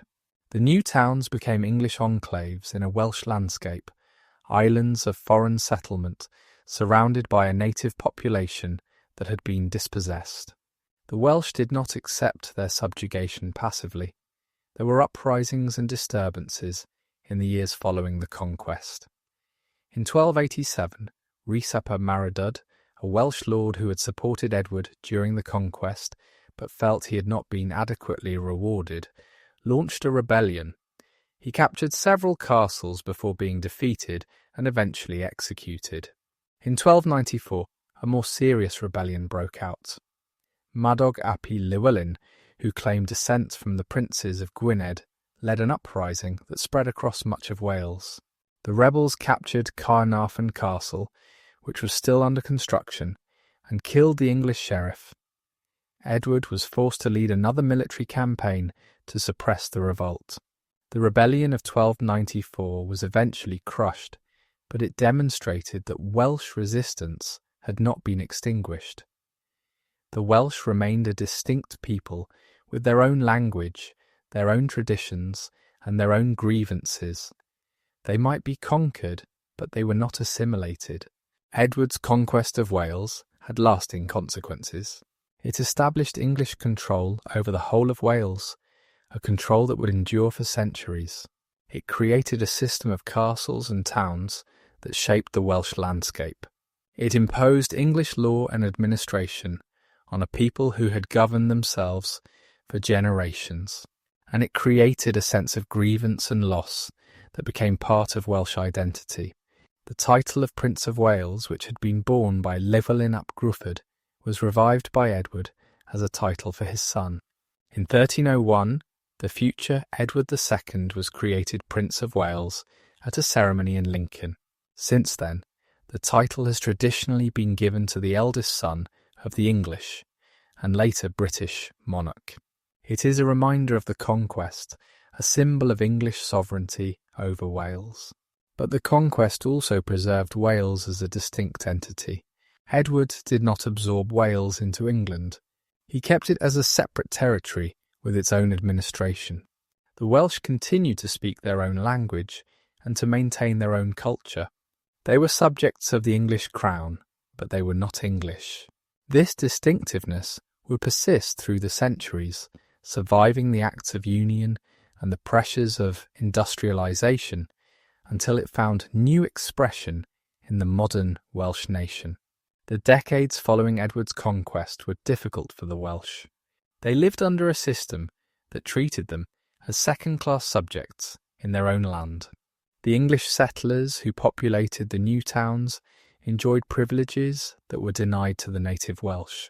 The laws discriminated against them. The best lands were often in English hands. The Welsh were a conquered people, and they were reminded of that fact daily. Yet Welsh culture did not disappear. The bards continued to compose poetry, celebrating Welsh heroes and mourning Welsh defeats. The Welsh language remained the tongue of the majority of the population. The traditions of Welsh law, though officially superseded, continue to influence Welsh society. The Welsh maintained their identity even under foreign rule. The 14th century brought new challenges. The Black Death arrived in Wales in 1348, carried by ships from the continent. This devastating plague killed perhaps a third of the population. The effects were catastrophic. Villages were abandoned. Fields lay fallow. The labour shortage that followed the plague disrupted the economy and changed social relationships. The plague did not discriminate between Welsh and English. Both communities suffered terrible losses. But the aftermath of the plague may have eased some of the tensions between the two groups. The labour shortage gave workers, including Welsh workers, more bargaining power. The rigid distinctions of the immediate post-conquest period began to soften. The 14th century also saw the decline of the Marcher lordships. These territories, which had been carved out by Norman lords in the years before and after the conquest, had enjoyed considerable independence from the English crown. The Marcher lords had their own courts, their own laws, and their own armies. They were almost independent rulers within their territories, but the power of the Marcher lords was gradually eroded. Some lordships passed to the crown through inheritance or forfeiture.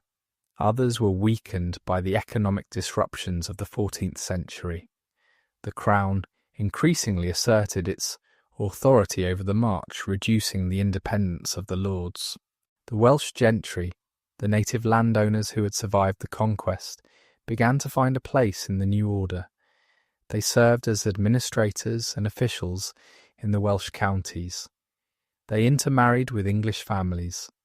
They adopted English customs and increasingly the English language. Some rose to positions of wealth and influence. This accommodation with English rule was not universal. Many Welsh people resented the English presence and longed for independence. The bards kept alive the memory of the Welsh princes and the prophecies of a deliverer who would drive out the English and restore Welsh freedom. These prophecies, which drew on ancient traditions and Arthurian legend, gave hope to those who dreamed of liberation. The Church in Wales remained an important institution. The Welsh dioceses were part of the English Church hierarchy, with the Archbishop of Canterbury as their metropolitan. But the parish churches served Welsh-speaking communities, and many of the clergy were Welsh. The monasteries, though reduced in number and wealth, continued to function as centres of learning and spirituality. The Cistercian abbeys, which had been so important in the age of the Welsh princes, struggled in the post-conquest period. Their lands were often seized or reduced. Their patronage from Welsh rulers had ended, but some abbeys survived and even prospered. Tintern Abbey in Monmouthshire, though technically in the March rather than Wales proper, was rebuilt in the late 13th century and became one of the finest Gothic churches in Britain. The religious life of the Welsh people blended official Christianity with older traditions. Holy wells, sacred since pre-Christian times, continued to be visited by pilgrims seeking healing. The saints of the Age of Saints were venerated, their feast days celebrated, their relics honoured. The church calendar structured the year, with festivals and fasts marking the passage of time. Education in medieval Wales was primarily provided by the church. The cathedral schools trained clergy and provided basic education to those who would enter religious life. The monasteries had libraries and scriptoria, where manuscripts were copied and preserved. Some Welsh students travelled to the universities of Oxford and Cambridge, or even to Paris and other continental centres of learning.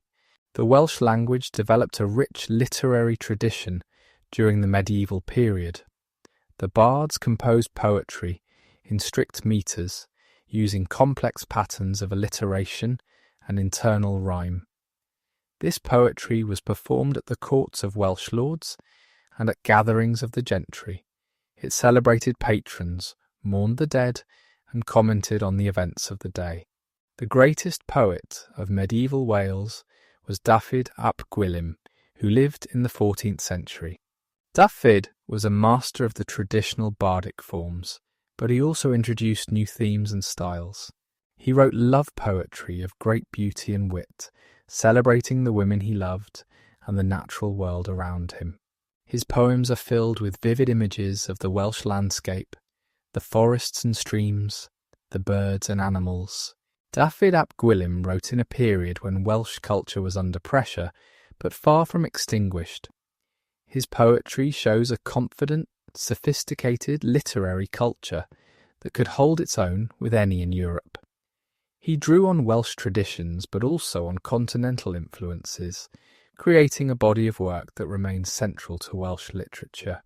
The prose literature of medieval Wales was equally impressive.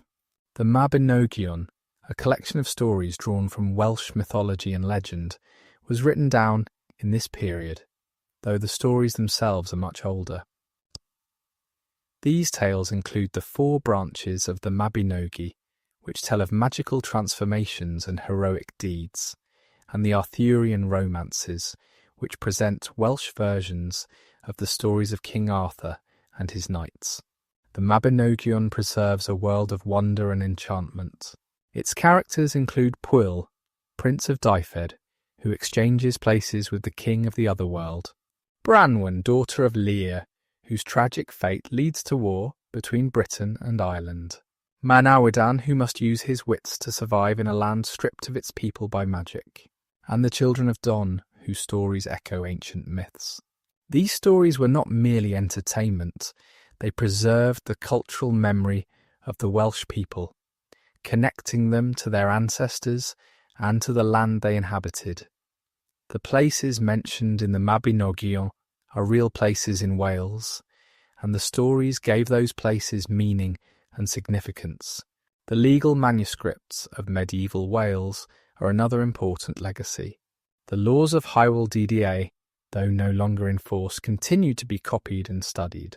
These manuscripts preserve not only the laws themselves, but also commentaries and explanations that shed light on Welsh society. They are invaluable sources for understanding how the Welsh lived, worked and related to one another. The medieval period also saw the development of Welsh music. The harp was the instrument most associated with Wales, and Welsh harpists were famous throughout Britain and beyond. The tradition of Cyrd Dont, singing poetry to harp accompaniment, developed during this period. Music was an essential part of Welsh culture, performed at courts and gatherings, in churches and homes. By the end of the 14th century, Wales was a land of contrasts. The English towns and castles dominated the landscape, symbols of conquest and foreign rule. But the Welsh countryside remained Welsh, its people speaking their own language, following their own customs, dreaming their own dreams. The tension between these two worlds would eventually explode in the greatest Welsh uprising since the conquest. In the year 1400, Wales erupted in rebellion. The uprising was led by Owain Glyndŵr, a Welsh nobleman who would become the last native Welshman to hold the title of Prince of Wales. His rebellion was the most serious challenge to English rule since the conquest of Edward I, and it came closer to success than any Welsh uprising before or since. Owain Glyndŵr was born around 1359, probably at his family estate of Glyndifrydwy in northeast Wales. He was descended from the princes of Powys on his father's side and from the rulers of Deheubarth on his mother's side. His lineage gave him a claim to leadership that few other Welsh nobles could match. Glyndŵr received an English education, studying law at the Inns of Court in London. He served in the English army, fighting in Scotland and possibly in France. He was a man of two worlds, comfortable in English society, but deeply rooted in Welsh tradition. He owned estates in Wales and lived the life of a prosperous country gentleman. The immediate cause of the rebellion was a dispute with a neighbour, Reginald Grey, Lord of Ruthin. Grey was an English marcher lord who had seized some of Glyndŵr's land. When Glyndŵr sought justice through the English courts, he was rebuffed. The English legal system, which was supposed to protect the rights of all subjects, failed him. There were deeper causes as well. The Welsh had accumulated grievances over a century of English rule. They were excluded from office and opportunity. They were taxed heavily. They were treated with contempt by English settlers and officials. The prophecies of a Welsh deliverer, which had circulated for generations, found a ready audience among a people who longed for change. On September the 16th, 1400, a small group of Glyndŵr's supporters gathered at Glyndŵr and proclaimed him Prince of Wales. It was a bold act, a direct challenge to the English crown. The rebellion had begun. The early months of the uprising were difficult. Glyndŵr's forces were small, and the English responded quickly. The rebels were driven into the mountains, and it seemed that the uprising might be crushed before it had properly begun. But Glyndŵr was a skilled guerrilla leader, and he knew the Welsh terrain intimately. He avoided pitched battles and struck where the English were weak. The rebellion spread. Welsh students left Oxford and returned home to join the fight. Welsh labourers in England deserted their employers and headed for Wales. Welsh soldiers in the English army defected to Glyndŵr's cause. What had begun as a local dispute became a national uprising. In 1401 and 1402, Glyndŵr won a series of victories that shook English confidence. He captured Conwy Castle through a ruse, when a small group of his men gained entry by pretending to be workmen. He defeated an English army at the Battle of Bryn Glas, capturing Edmund Mortimer, one of the most important English nobles in the march. He raided deep into English territory, burning towns and carrying off plunder. The capture of Edmund Mortimer was particularly significant. Mortimer had a claim to the English throne that some considered stronger than that of King Henry IV, who had seized the crown from Richard II in 1399. When Henry refused to ransom Mortimer, the captive lord switched sides, marrying Glyndŵr's daughter and becoming one of his most important allies. By 1403, Glyndŵr controlled much of Wales. He held parliaments, appointed officials, and conducted diplomacy with foreign powers. He sought alliances with France, Scotland, and Ireland, all of whom had their own reasons to oppose England. He planned to establish an independent Welsh church, free from the authority of Canterbury, with its own archbishops and its own university. The year 1403 also saw the rebellion of the Percy family in England. The Percys, who were among the most powerful nobles in the north of England, had helped Henry IV seize the throne, but had become disenchanted with his rule. They rose in rebellion, hoping to join forces with Glyndŵr and overthrow Henry. The Battle of Shrewsbury, fought in July 1403, was one of the bloodiest battles of the medieval period in England. Henry IV defeated the Percys before Glyndŵr could arrive with his forces. Harry Hotspur, the most famous of the Percy warriors, was killed in the fighting. The rebellion in England was crushed, but Glyndŵr's uprising continued. In 1404, Glyndŵr reached the height of his power. He captured the great castles of Harlech and Aberystwyth, giving him control of strategic strongholds that had been built to keep Wales subjugated. He held a parliament at Machynlleth, where he was crowned Prince of Wales in a ceremony attended by envoys from France, Scotland, and Castile. He issued letters and documents as the legitimate ruler of an independent Wales. Glyndŵr's vision for Wales was ambitious. He planned to establish 2 universities, one in the north and one in the south, to educate Welsh clergy and scholars. He negotiated a treaty with France, the Treaty of Paris, which recognised Welsh independence and promised French military support. He drew up plans for an independent Welsh church that would be free from English ecclesiastical control. The French sent troops to support Glyndŵr. In 1405, a French army landed in Wales and joined forces with Glyndŵr's men. Together, they marched into England, reaching as far as Worcester before turning back. It was the deepest penetration of England by a Welsh army since the Norman conquest, but the tide was beginning to turn. The English, under the capable leadership of the future Henry V, who was then Prince of Wales, began to recover lost ground. The English had more men and more money than the Welsh. They could sustain a long campaign in ways that Glyndŵr could not.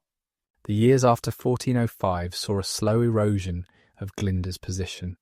His allies fell away. The French, distracted by their own problems, withdrew their support.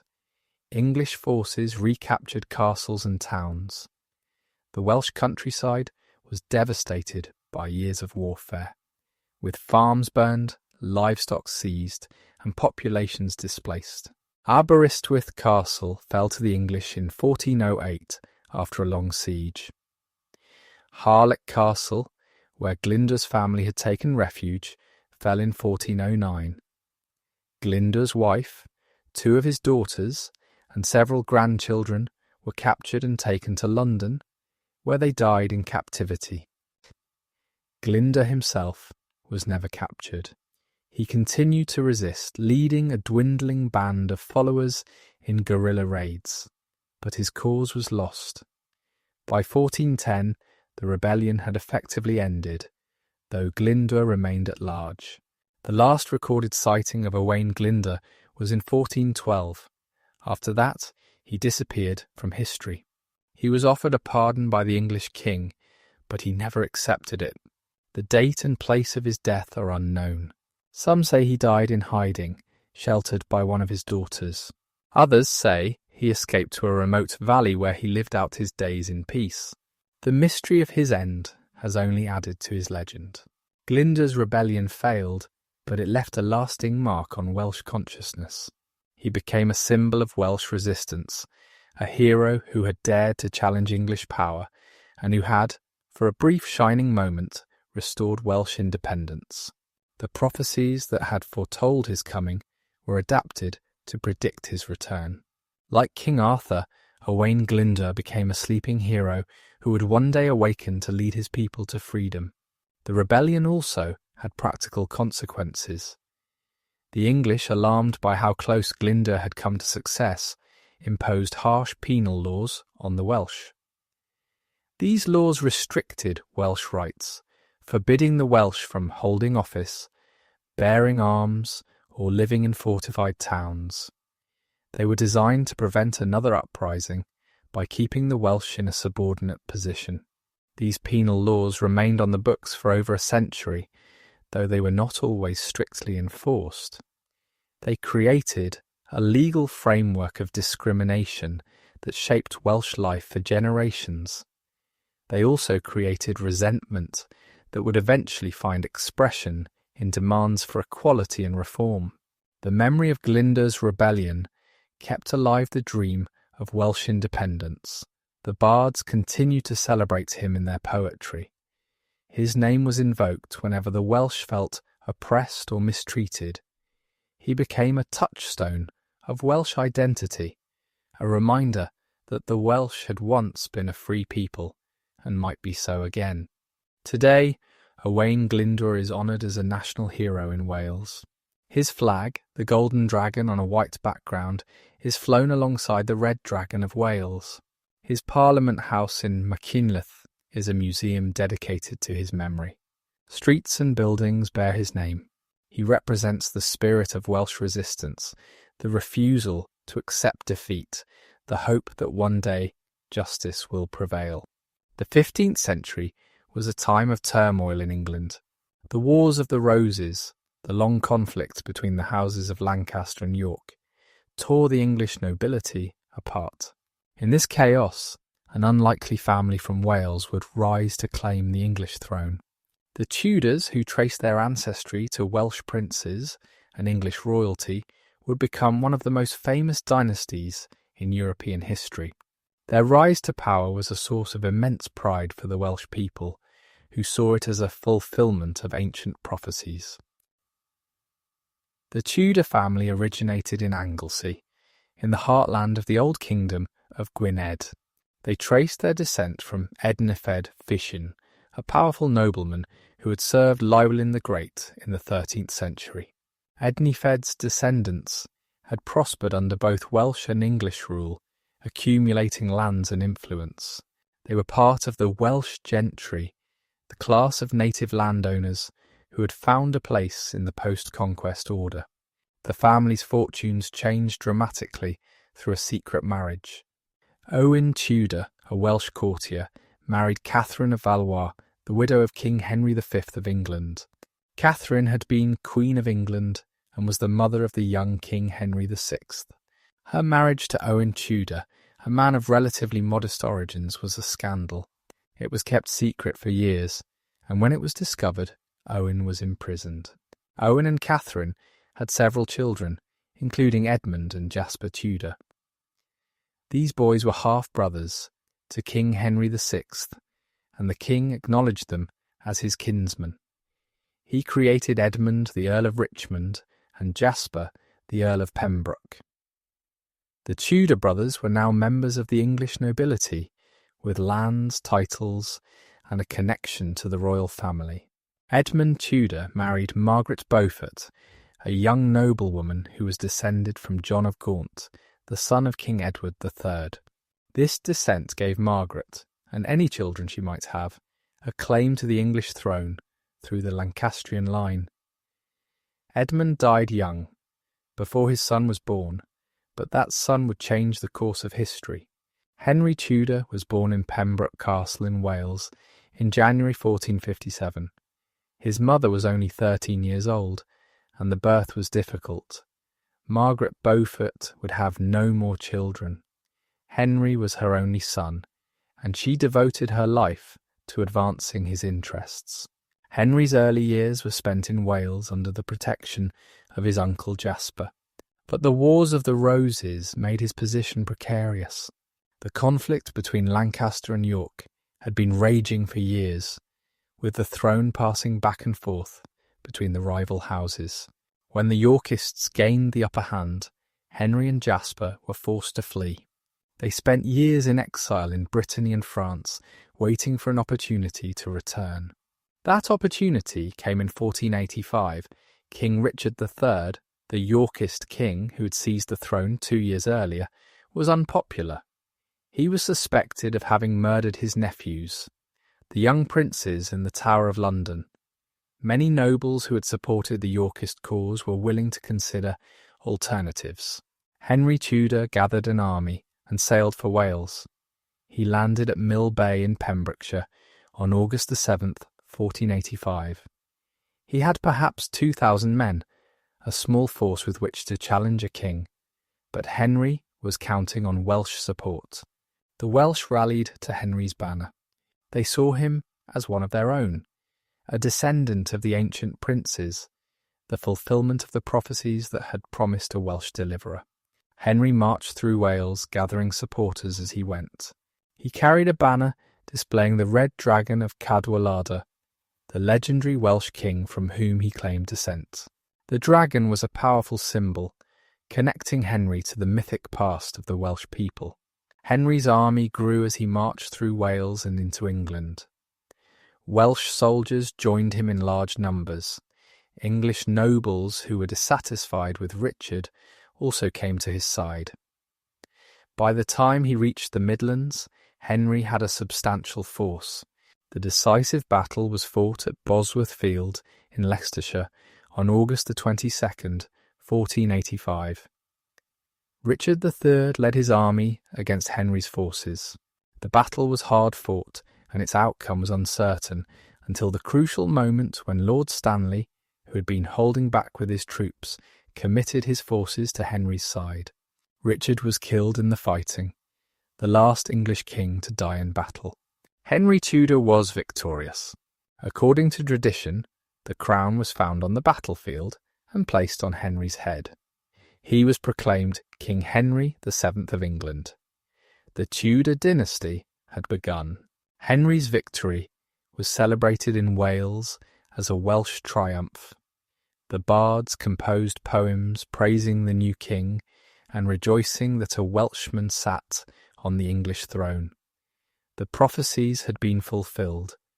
The son of prophecy, the Mab Darragan, had come at last. Henry VII did not forget his Welsh origins. He named his first son Arthur, after the legendary British king who was claimed as an ancestor by the Welsh. He used Welsh symbols, including the red dragon, in his royal imagery. He patronised Welsh poets and musicians. He appointed Welshmen to positions of trust and influence. The Tudor rose, which combined the red rose of Lancaster and the white rose of York, symbolised the union of the warring houses and the end of the civil wars. But for the Welsh, the red dragon was equally important. It represented their contribution to the Tudor victory and their place in the new order. Henry VII was a cautious and calculating king. He worked to secure his dynasty and to restore stability after decades of civil war. He avoided expensive wars and built up the royal treasury. He strengthened the machinery of government and reduced the power of the great nobles. His reign was not glamorous, but it was effective. When Henry VII died in 1509, he was succeeded by his son, Henry VIII. The new king was young, handsome, and ambitious. He would become one of the most famous monarchs in English history, known for his 6 wives, his break with Rome, and his larger-than-life personality. Henry VIII's reign brought profound changes to Wales. The most significant was the Acts of Union, passed in 1536 and 1543, which formally incorporated Wales into the English realm. These acts abolished the distinction between Wales and England, creating a single legal and administrative system. They extended English law to all of Wales, ending the remnants of Welsh law that had survived the conquest. They divided Wales into counties on the English model and gave Wales representation in the English Parliament. The Acts of Union were presented as a measure of equality. The preamble to the 1536 Act stated that the Welsh were to have the same laws and privileges as the English. The penal laws that had restricted Welsh rights since the Glyndŵr Rebellion were repealed. Welshmen could now hold office, own property in England, and enjoy the full rights of English subjects. But the Acts of Union also had a darker side. They required that English be the language of the courts and of official business. Anyone who used Welsh in legal proceedings was to be disqualified from holding office. This provision struck at the heart of Welsh identity. The Welsh language, which had been spoken in this land for over 1,000 years, was now officially inferior to English. The effects of this language provision were gradual but profound. The Welsh gentry, who needed to participate in the legal and political system, increasingly adopted English.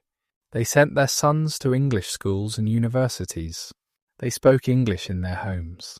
Over generations, the upper classes of Welsh society became anglicised, leaving the Welsh language to the common people. The Acts of Union also abolished the Marcher lordships, the semi-independent territories that had existed along the Welsh border since the Norman period. These lordships were incorporated into the new county system, ending centuries of separate jurisdiction. The March, which had been a patchwork of competing authorities, became part of a unified administrative structure. The Reformation, which Henry VIII initiated when he broke with the Pope over his divorce from Catherine of Aragon, also transformed Wales. The monasteries, which had been centres of Welsh culture and learning for centuries, were dissolved. Their lands were seized by the Crown and sold or given to loyal supporters.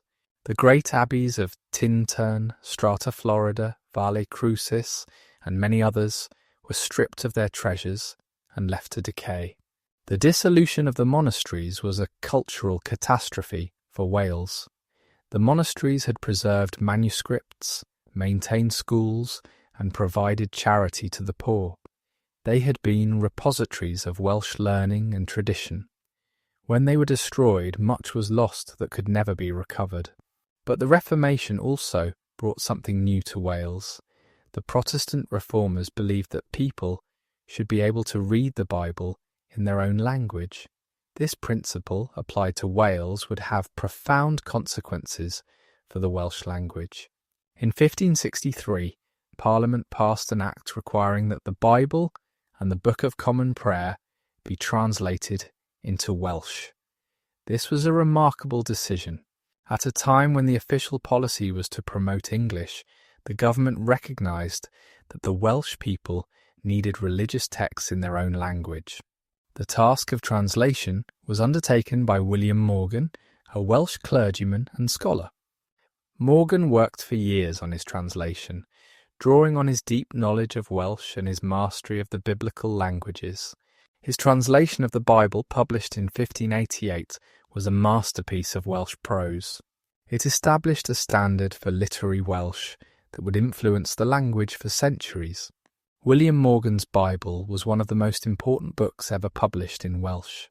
It gave the Welsh language prestige and permanence. It provided a model of elegant, dignified Welsh that writers could aspire to. It ensured that Welsh would remain a language of learning and culture, not just a peasant dialect. The Bible translation also strengthened Welsh identity. The Welsh people could now hear the word of God in their own tongue. They could read the scriptures for themselves in a language they understood. The church services conducted in Welsh reinforced the sense of a distinct Welsh community. The Tudor period was a time of transformation for Wales. The Acts of Union brought Wales into the English political system, ending its separate legal status. The Reformation changed the religious landscape, destroying the monasteries and establishing Protestantism. The translation of the Bible preserved and elevated the Welsh language. The Welsh gentry prospered under the Tudors. They built fine houses, accumulated lands, and sent their sons to Oxford and Cambridge. They served as justices of the peace, members of Parliament, and officers in the royal administration. They were loyal subjects of the Tudor monarchs, proud of their Welsh heritage, but integrated into the English establishment. The common people of Wales continued to live much as they had for generations. They farmed the land, raised livestock, and spoke Welsh among themselves. They attended their parish churches, now Protestant rather than Catholic, and listened to sermons and scriptures in their own language. They preserved the traditions of Welsh culture, the poetry and music, the stories and customs that had been passed down through the centuries. The Tudor dynasty ended in 1603, when Queen Elizabeth I died without an heir. The throne passed to James VI of Scotland, who became James I of England. The Tudors were gone, but their legacy endured. They had united England and Wales, established the Church of England, and laid the foundations for the British state that would emerge in the following centuries. For the Welsh, the Tudor era was a time of mixed blessings. They had seen one of their own become King of England, a source of immense pride. But they had also seen their separate identity subsumed into a larger English state. They had gained legal equality, but lost their language's official status. They had preserved their culture through the Bible translation, but lost their monasteries and much of their heritage. The story of the Welsh under the Tudors is a story of adaptation and survival. The Welsh found ways to maintain their identity while participating in the larger British world. They held on to their language and their traditions even as they embraced new opportunities. They remained Welsh even as they became British.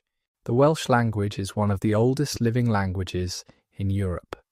It has been spoken continuously in Wales for well over 1,000 years, and its roots stretch back even further to the Brythonic tongue of the ancient Britons. The survival of Welsh through centuries of pressure and change is one of the most remarkable stories in the history of language.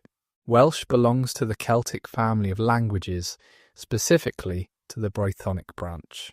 Its closest relatives are Cornish, which was spoken in Cornwall until the 18th century and has since been revived, and Breton, which is still spoken in Brittany in northwestern France. These three languages descend from the language spoken by the Britons before and during the Roman period. The earliest written Welsh dates from around the 6th century, though the language itself is much older. The oldest surviving Welsh poetry attributed to bards like Taliesin and Aneurin was composed in this period. These poems celebrate the deeds of warriors and kings, mourning the fallen and praising the victorious. They give us a glimpse of a heroic society where poetry and warfare were closely linked. Aneurin's great poem, Why Gododin, tells of a band of warriors who rode from Edinburgh to fight the Angles at Cattraeth, probably modern Catterick in Yorkshire. The warriors feasted for a year before setting out, and almost all of them died in the battle. The poem mourns their deaths and celebrates their courage. It is one of the earliest works of literature from anywhere in Britain. Taliesin was a court poet who served the kings of the northern Britons in the 6th century. His poems praise his patrons and describe their battles against the Angles and other enemies. Taliesin became a legendary figure, and many later poems were attributed to him, though only a handful are considered genuinely ancient. The bardic tradition that produced these early poems continued throughout the medieval period and beyond.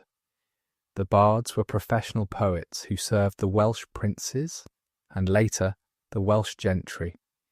They underwent long training, learning the complex rules of Welsh poetry, the genealogies of noble families, and the history and mythology of Wales.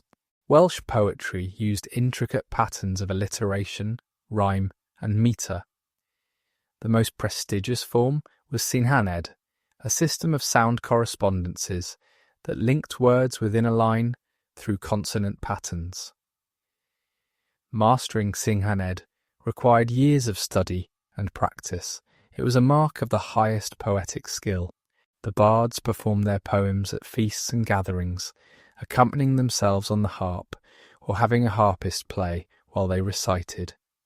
Their poems praised their patrons, celebrated victories, mourned deaths, and commented on the events of the day. They were the keepers of cultural memory, preserving the stories and traditions of the Welsh people. The greatest of the medieval Welsh poets was Dafydd ap Gwilym, who lived in the 14th century. Dafydd was a master of the traditional forms, but he also brought new life to Welsh poetry. He wrote love poems of great beauty and wit, celebrating the women he loved and the natural world around him. Dafydd's poetry is filled with vivid images of the Welsh landscape. He writes of forests and streams, of birds and animals, of the changing seasons. His poems are sensuous and playful, full of humour and passion. He was a poet of joy, celebrating the pleasures of life, even in a world of sorrow and loss. One of Dafydd's most famous poems describes his attempt to meet a woman at a tavern.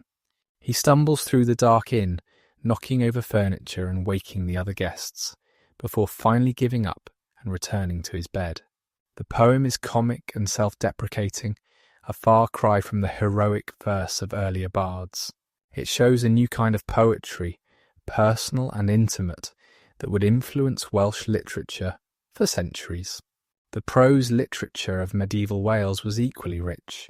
The Mabinogion, a collection of stories drawn from Welsh mythology and legend, was written down in the medieval period, though the stories themselves are much older. These tales include the 4 branches of the Mabinogi, which tell of magical transformations and heroic deeds, and the Arthurian romances, which present Welsh versions of the stories of King Arthur. The 4 branches of the Mabinogi are among the masterpieces of medieval European literature. They tell interconnected stories of gods and heroes, of love and betrayal, of magic and mortality. The characters include Pwyll, Prince of Dyfed, who exchanges places with Arawn, King of the Otherworld; Branwen, daughter of Lyre, whose marriage to the King of Ireland leads to war and tragedy; Manawydan, who must use his wits to survive when his land is stripped of its people by enchantment; and Math, Lord of Gwynedd, whose story involves shape-shifting, treachery, and transformation. These stories are set in a recognisable Welsh landscape. The places mentioned are real places, and the stories give those places meaning and significance. To read the Mabinogion is to see Wales through the eyes of its medieval inhabitants, a land where the boundaries between the natural and supernatural were thin and permeable. The Arthurian stories in the Mabinogion present a Welsh Arthur different from the courtly king of later French romances. In these tales, Arthur is a warrior chief, surrounded by heroes with magical powers. The stories include Culhwch and Olwen, in which a young man must complete impossible tasks to win the hand of a giant's daughter, and the Dream of Rhonabwy, a strange and dreamlike narrative that satirises the heroic tradition. The Welsh also produced important historical and legal texts. Geoffrey of Monmouth, a 12th century cleric of Welsh or Breton origin, wrote the History of the Kings of Britain, which presented a legendary history of Britain from its founding by Brutus, a descendant of the Trojan hero Aeneas, to the coming of the Saxons. Geoffrey's work was enormously influential, shaping European ideas about British history for centuries. It was the main source for the legend of King Arthur, as it developed in medieval literature. The laws of Hywel Dda, though no longer in force after the English conquest, continued to be copied and studied. These legal texts preserve detailed information about medieval Welsh society, from the rights of kings and nobles to the treatment of women and children, from the value of animals to the procedures for settling disputes. They are invaluable sources for understanding how the Welsh lived. The translation of the Bible into Welsh in 1588 was a turning point for the language. William Morgan's translation established a standard for literary Welsh that would influence writers for centuries. It gave the language prestige and ensured its survival as a medium of serious literature and learning. The 17th and 18th centuries saw the development of new forms of Welsh literature. The strict metres of the medieval bards gave way to freer forms. Hymns became an important genre as the religious revivals of the 18th century swept through Wales. The hymn writers, including William Williams, Panteixlyn and Nan Griffiths, created works of great spiritual power that are still sung in Welsh chapels today. William Williams. Panteixlyn was the greatest of the Welsh hymn writers. He wrote over 800 hymns, many of which remain in use. His hymns express the emotional intensity of the Methodist revival, the longing for salvation, the joy of faith, the struggle against sin. They are poetry of the highest order, combining theological depth with lyrical beauty. Anne Griffiths was a farmer's wife from Montgomeryshire who wrote hymns of extraordinary mystical intensity. She died young, at the age of 29, and her hymns were preserved by her maid, who had memorised them. Anne's hymns express a passionate love for Christ and a longing for union with the divine. They are among the treasures of Welsh literature. The 18th century also saw efforts to preserve and study Welsh literature and history. Scholars collected manuscripts, published editions of medieval texts, and wrote histories of Wales. The Cymrodorian Society, founded in London in 1751, brought together Welsh scholars and patriots to promote Welsh culture. The Eisteddfod, the festival of poetry and music that traced its origins to the gathering, held by the Lord Rhys in 1176, was revived in the 18th century. These gatherings, which had declined in the post-medieval period, were reorganised and given new life. The Eisteddfod became a celebration of Welsh culture, with competitions for poetry, music, and other arts. The 19th century saw the Eisteddfod develop into a national institution. The National Eisteddfod of Wales, first held in its modern form in 1861, became an annual event that brought together Welsh speakers from across Wales and beyond. The Eisteddfod celebrated the Welsh language and Welsh culture at a time when both were under pressure from industrialisation and Anglicisation. The Gorsid of Bards, a ceremonial body that presides over the Eisteddfod, was created in the late 18th century by Iolo Morgantug, a stonemason, poet and antiquarian. Iolo claimed that the Gorsid was an ancient druidic institution that had survived in secret for centuries. In fact, he invented it, drawing on his imagination and his knowledge of Welsh tradition. But the Gorsid became an accepted part of Welsh cultural life, and its ceremonies with their robes and rituals add colour and drama to the Eisteddfod. The Welsh language faced serious challenges in the 19th and 20th centuries. The Industrial Revolution brought English-speaking workers to Wales. The education system promoted English at the expense of Welsh.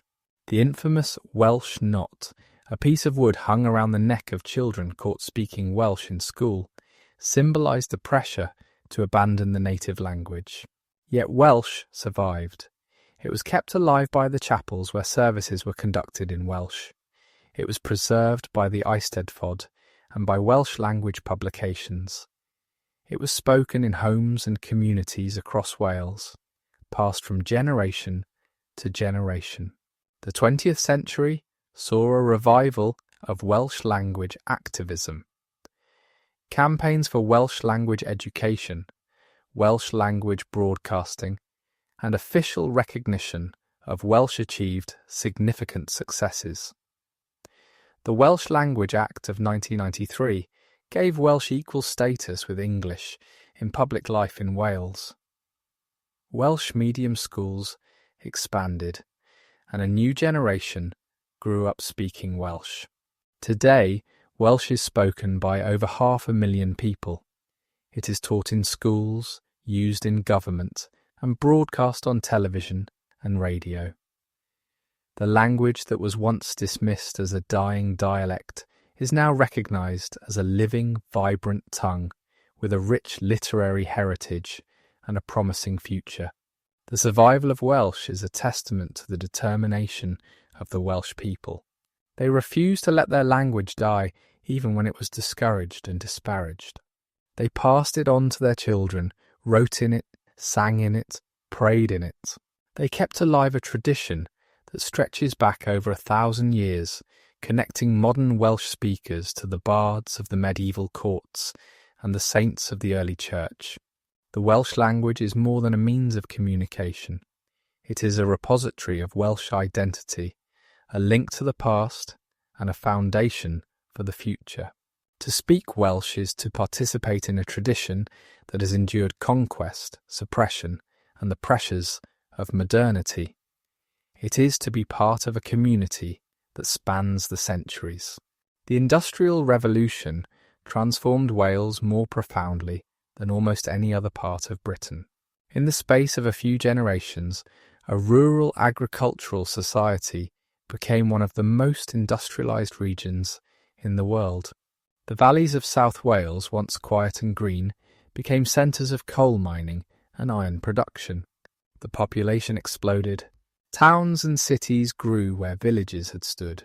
The landscape itself was reshaped by human industry.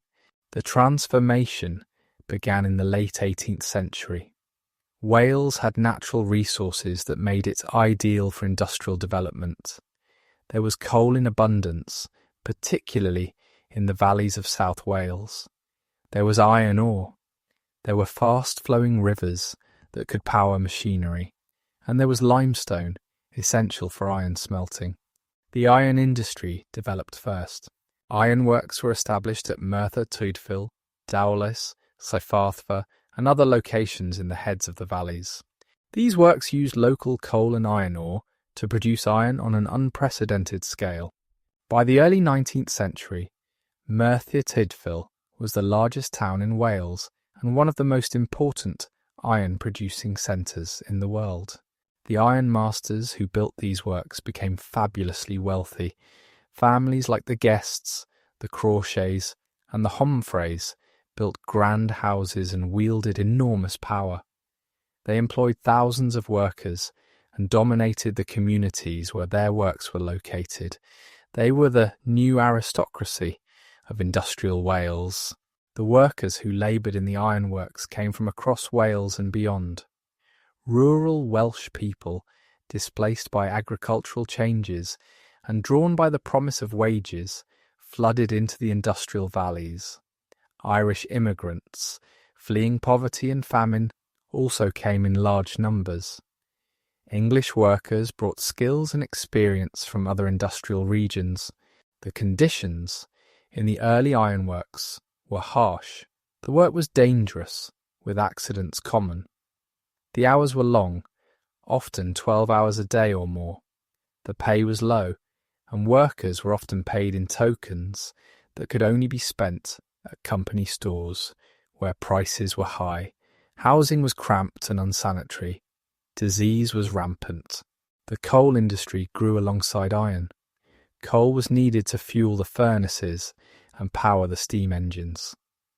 As demand for coal increased, mines were sunk deeper into the valleys. The Rhondda, the Cynon, the Taff, and other valleys became centres of coal production. By the mid-19th century, Welsh coal was being exported around the world.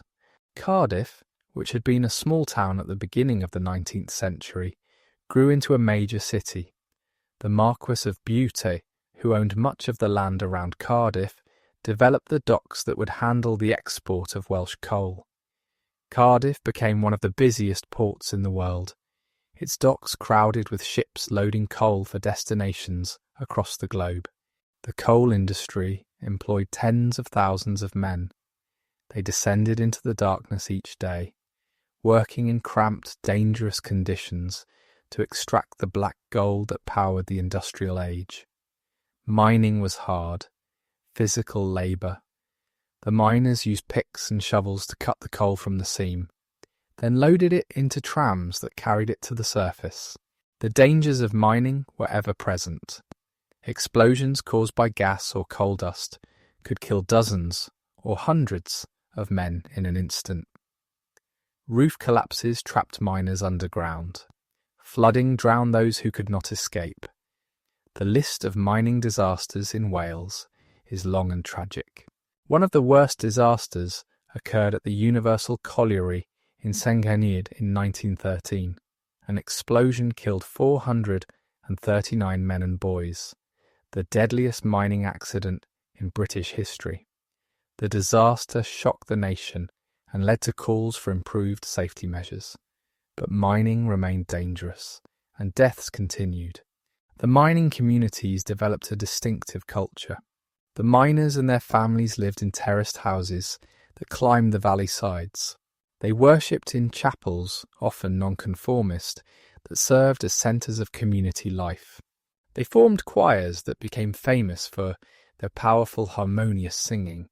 They supported rugby teams that competed fiercely with neighbouring valleys.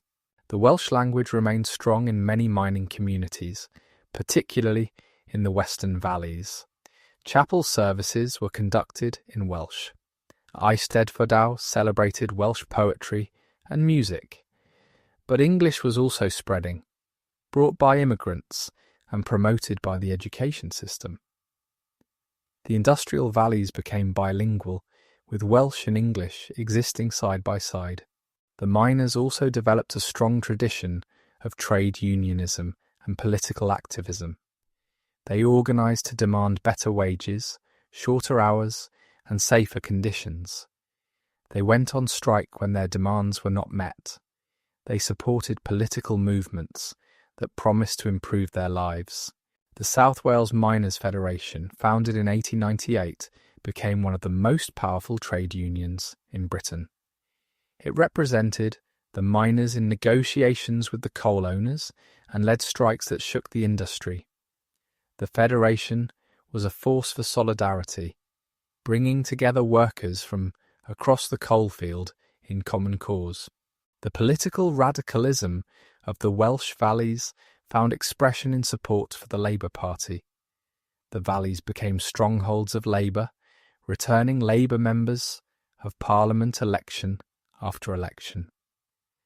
Politicians like Owain Glyndŵr, who was born in Tredegar and worked as a miner before entering politics, emerged from this tradition. Owain Glyndŵr became one of the most important figures in 20th century British politics. As Minister of Health in the Labour government elected in 1945, he created the National Health Service, which provided free health care to all British citizens. The NHS was a revolutionary achievement, and it owed much to the values of solidarity and mutual aid that Bevan had learned in the Welsh valleys. The slate industry of North Wales was another important part of industrial Wales. The mountains of Snowdonia contained vast deposits of slate, which was quarried and split into roofing tiles. The slate quarries of Penrhyn, Dynawig, and Blaenau Festiniog employed thousands of men and produced slate that roofed buildings across Britain and around the world.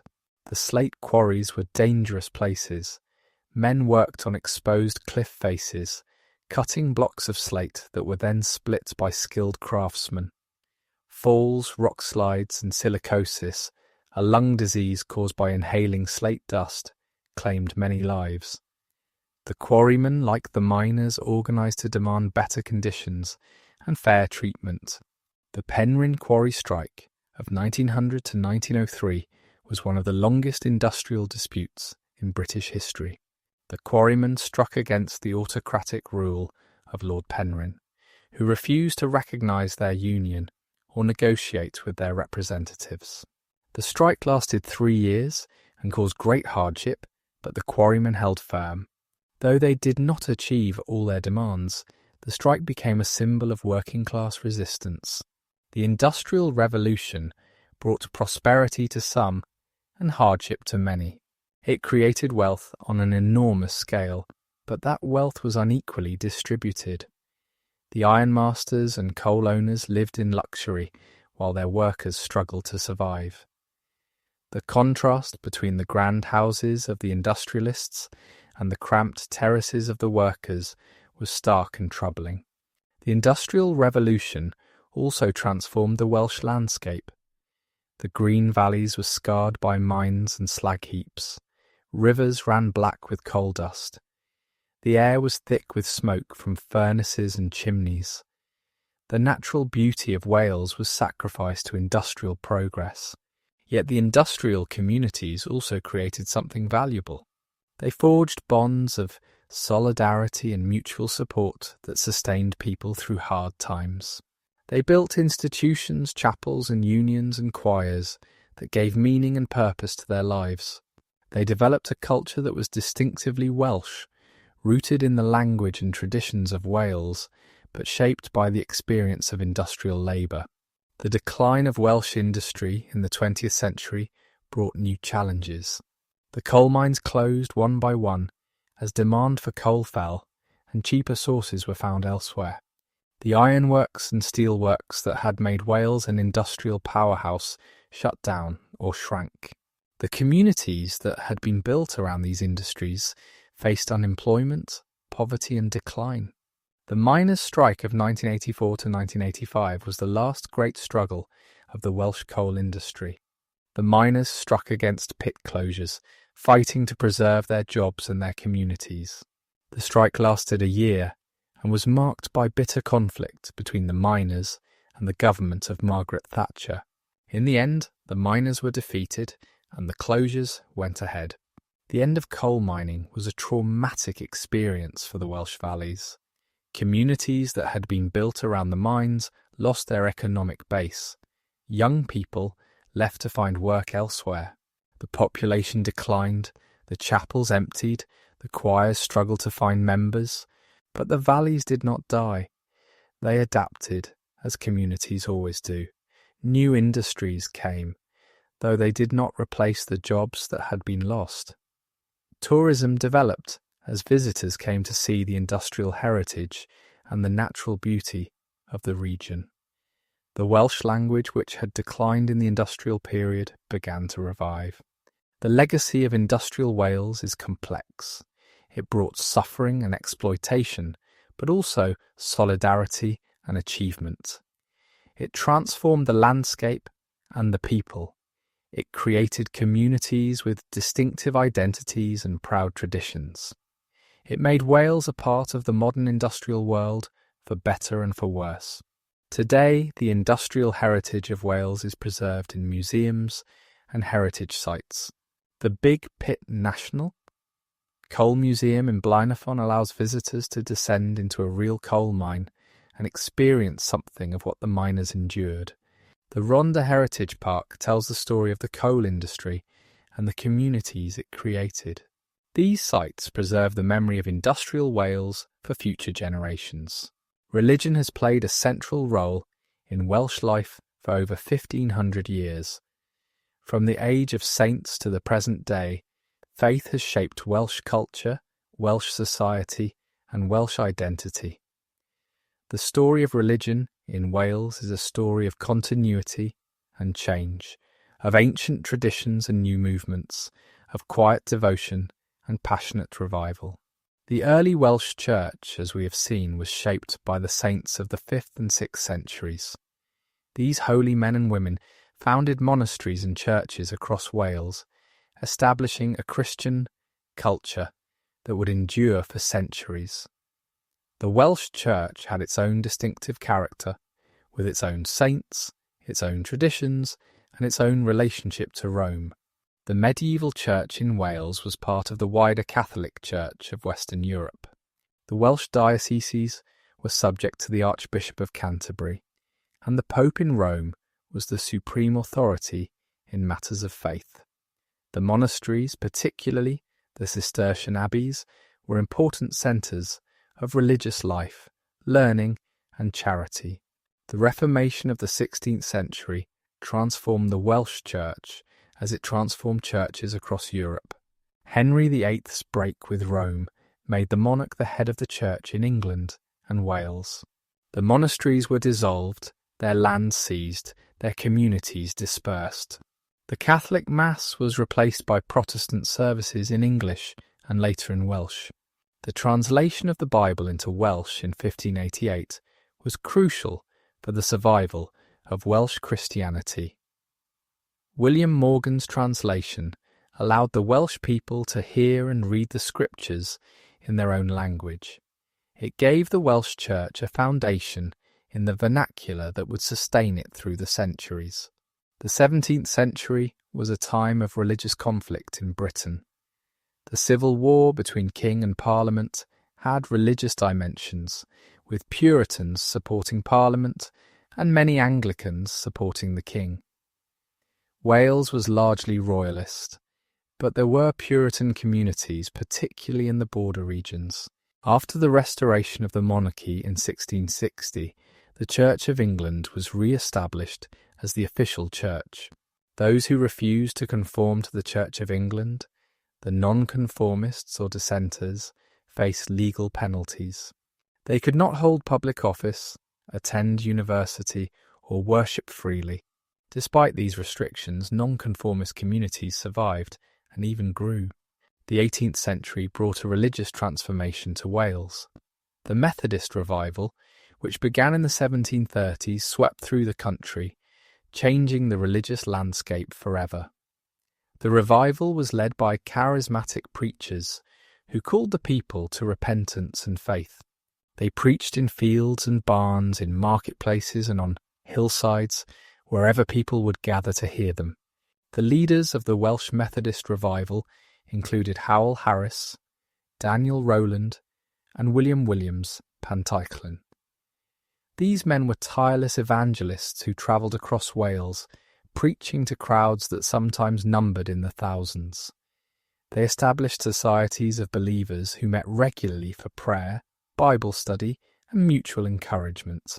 Howell Harris was a layman from Breconshire who experienced a dramatic conversion in 1735. He began preaching immediately, despite having no formal training or ordination. His passionate, emotional preaching style attracted large crowds and provoked strong reactions. Some were moved to tears and repentance. Others were hostile, throwing stones and disrupting meetings. Harris was undeterred. He believed he had been called by God, and he would not be silenced. Harris travelled constantly, covering thousands of miles on horseback, preaching wherever he went. He kept detailed diaries that record his journeys, his sermons, and his spiritual struggles. He was a complex man, capable of great tenderness and fierce anger.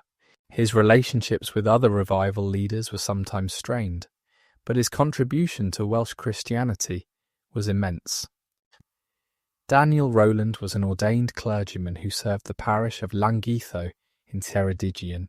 His preaching drew crowds from across Wales.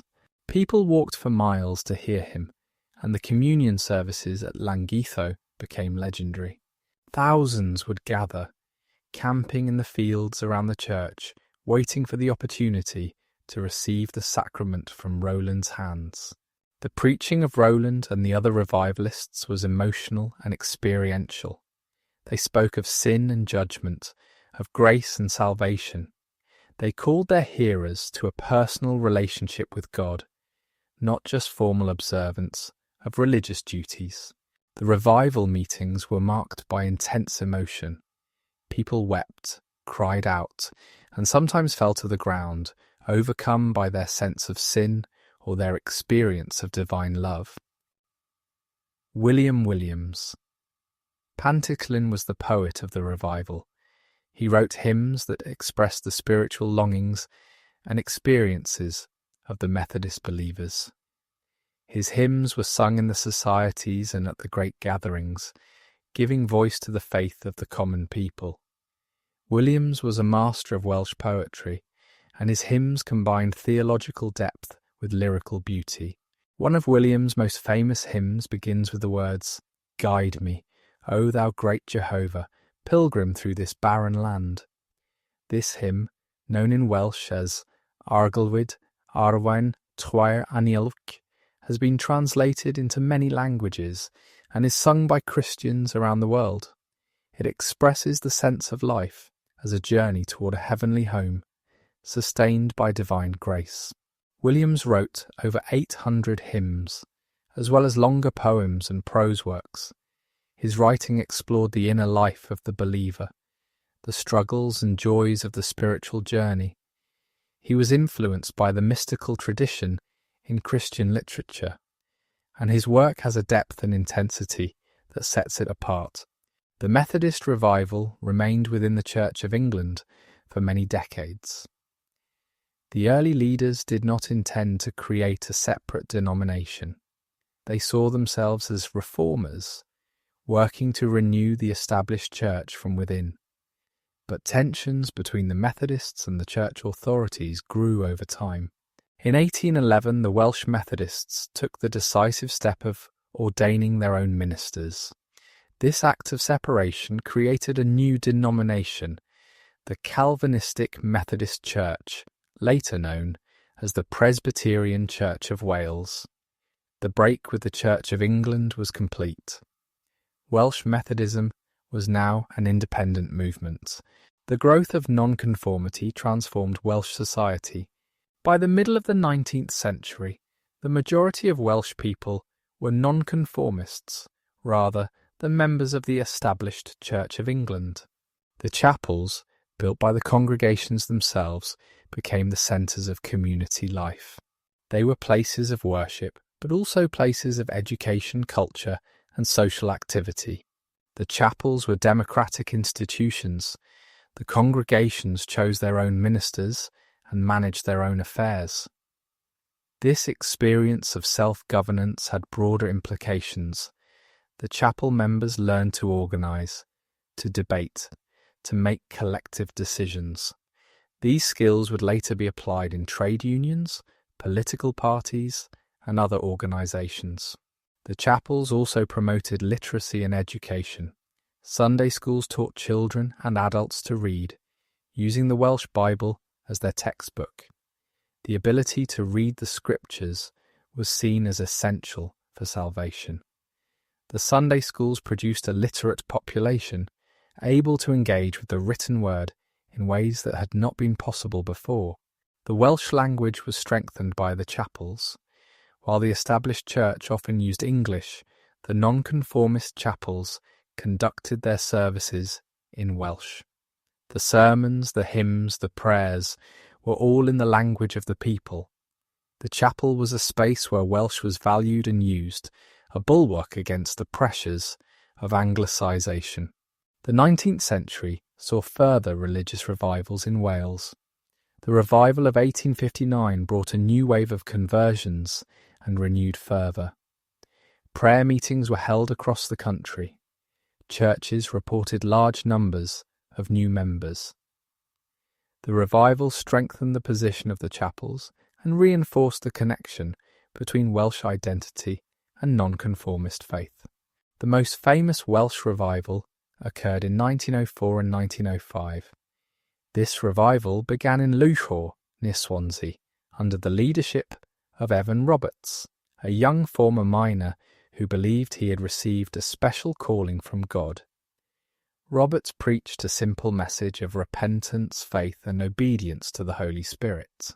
The 1904 revival spread rapidly across Wales and attracted international attention. Reporters came from around the world to witness the scenes in the Welsh chapels. The meetings were marked by spontaneous prayer, singing, and testimony.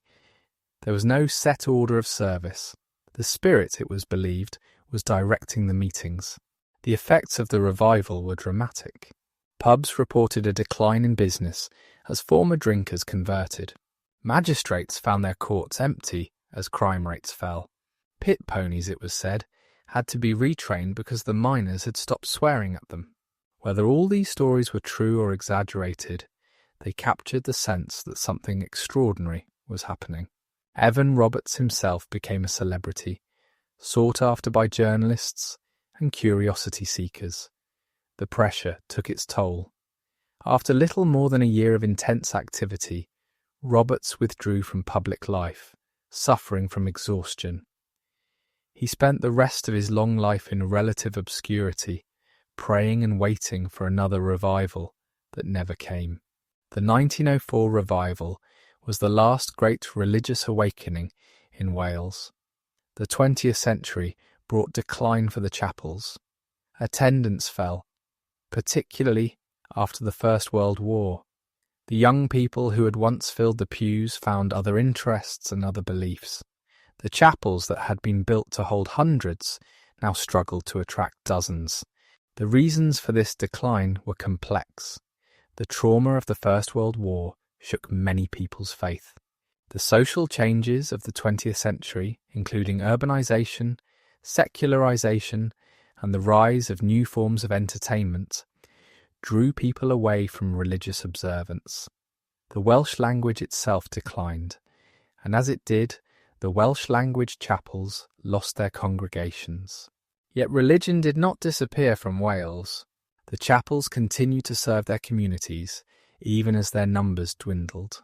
New forms of Christianity emerged, including Pentecostal and charismatic churches that attracted younger believers. The Catholic Church, which had been a tiny minority in Wales since the Reformation, grew through immigration from Ireland and later from Poland and other countries. The church in Wales, the successor to the established church, was disestablished in 1920. This meant that it was no longer the official Church of Wales, supported by the state and linked to the government. Disestablishment had been a goal of Welsh nonconformists for decades. They resented paying tithes to support a church they did not attend. The campaign for disestablishment was part of a broader movement for Welsh rights and recognition. Today, Wales is a more secular society than it was a century ago. Regular church attendance is a minority practice. Many of the old chapels have been converted to houses, shops, or community centres. The religious fervour that once swept through the valleys has faded, but the legacy of Welsh Christianity remains. The hymns written by Williams Pantycelyn and others are still sung. The values of community, solidarity, and mutual aid that were nurtured in the chapels continue to shape Welsh society. The Welsh language, preserved in part by the chapels, survives and even thrives. The story of Welsh religion is not over. It continues to evolve, as stories always do. The chapels themselves, even when no longer used for worship, are part of the Welsh landscape.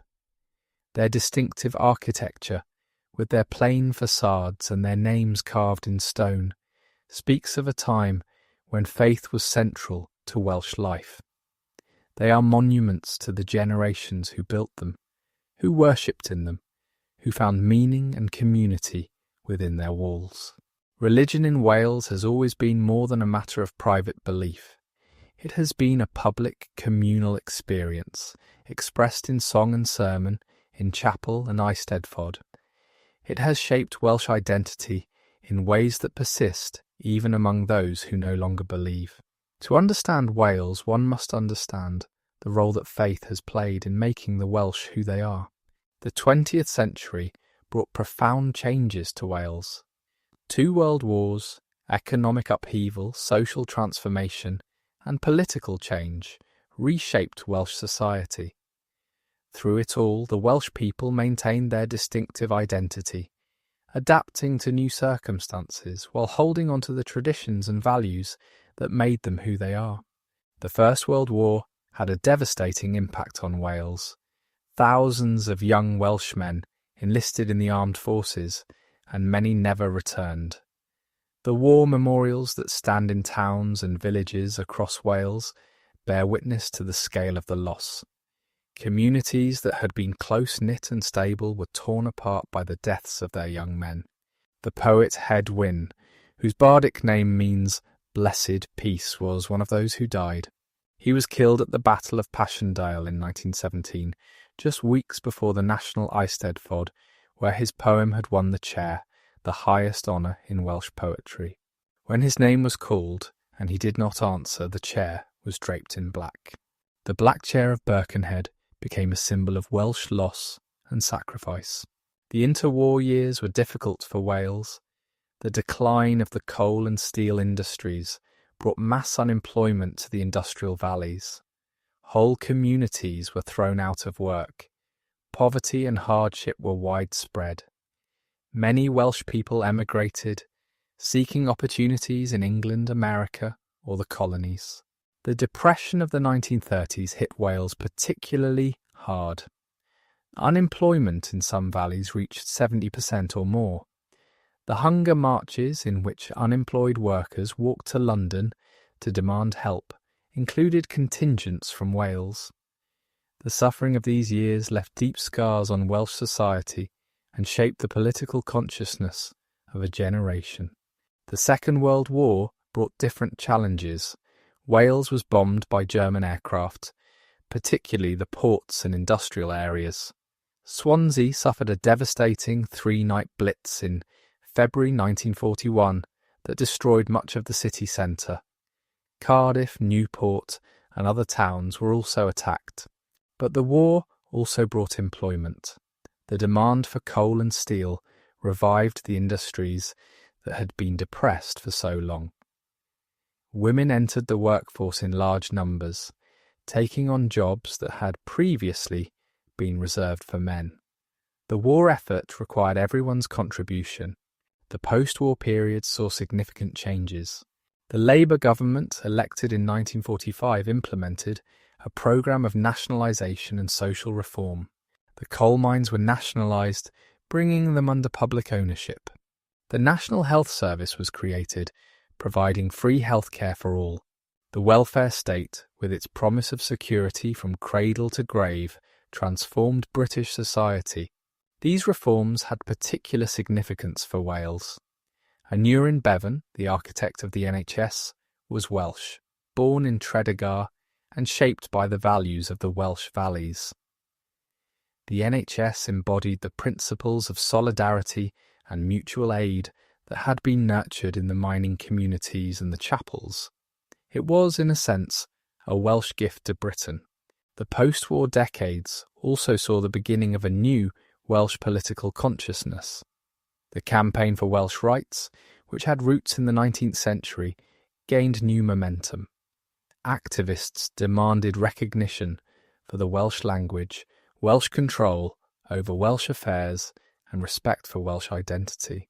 Plaid Cymru, the Party of Wales, had been founded in 1925. For decades it remained a small party, focused primarily on the defence of the Welsh language and culture. But in the 1960s and 1970s it began to win significant support. In 1966, Gwynfor Evans won a by-election in Carmarthen, becoming the first Plaid Cymru Member of Parliament. It was a breakthrough moment for Welsh nationalism. The campaign for the Welsh language produced dramatic confrontations. Activists painted out English-only road signs, refused to pay taxes until Welsh language forms were provided, and went to prison for their beliefs. The Welsh Language Society, founded in 1962, led the campaign with energy and creativity. One of the most significant protests was the campaign to establish a Welsh language television channel. Gwynfor Evans, the veteran Plaid Cymru leader, threatened to fast to death unless the government fulfilled its promise to create such a channel. The government backed down, and S4C CNL Pedwar Cymru began broadcasting in 1982. The channel has been an important platform for Welsh language programming ever since. The Welsh Language Act of 1993 gave Welsh official status in Wales, requiring public bodies to treat Welsh and English equally. This was a significant victory for the language campaigners. Welsh was no longer a marginalised tongue, tolerated but not respected. It was an official language with legal standing and institutional support. The question of Welsh self-government became increasingly important in the late 20th century. Scotland and Wales had been governed from London since the Acts of Union, but there was growing demand for devolution, the transfer of power to elected assemblies in the nations. A referendum on Welsh devolution was held in 1979. The proposal was rejected by a large majority. The Welsh people, it seemed, were not ready for self-government. The defeat was a blow to the nationalist movement and to those who had hoped for change. But the idea of devolution did not die. The Labour Party, which had been divided on the issue, came to support it. When Labour won the 1997 general election, a new referendum was held. This time, the result was different. By a narrow margin, the Welsh people voted yes to devolution. The National Assembly for Wales, later renamed the Senedd Cymru, or Welsh Parliament, was established in 1999. It was given powers over areas such as health, education, and local government. Wales now had its own elected body, making decisions for Wales. The early years of devolution were marked by debates about the extent of the Assembly's powers. Some wanted more autonomy, others were satisfied with the existing arrangements. Gradually, the powers of the Assembly were expanded. In 2011, a referendum gave the Assembly the power to make laws in the areas devolved to it without needing approval from Westminster. Devolution has changed the way Wales is governed. Decisions that were once made in London are now made in Cardiff. Welsh politicians are accountable to Welsh voters. Welsh priorities can be reflected in Welsh policies. It is not independence, but it is a significant degree of self-government. The Welsh economy has continued to evolve. The old industries of coal and steel have largely disappeared, replaced by new sectors. Tourism has become increasingly important as visitors come to enjoy the natural beauty of Wales, its castles and heritage sites, its culture and hospitality. The service sector has grown, and efforts have been made to attract high-technology industries. The decline of heavy industry has left scars on the landscape and on communities. The valleys that once thrived on coal mining have struggled with unemployment and deprivation. Regeneration efforts have had mixed success. The challenges of post-industrial society are not easily solved. Yet there are signs of hope. New businesses are being created. Young people are finding opportunities in fields that did not exist a generation ago. The Welsh language is being learned by new speakers, including many whose parents did not speak it. The culture is vibrant, with Welsh music, literature, and art finding audiences at home and abroad. Welsh identity in the 21st century is complex and multifaceted.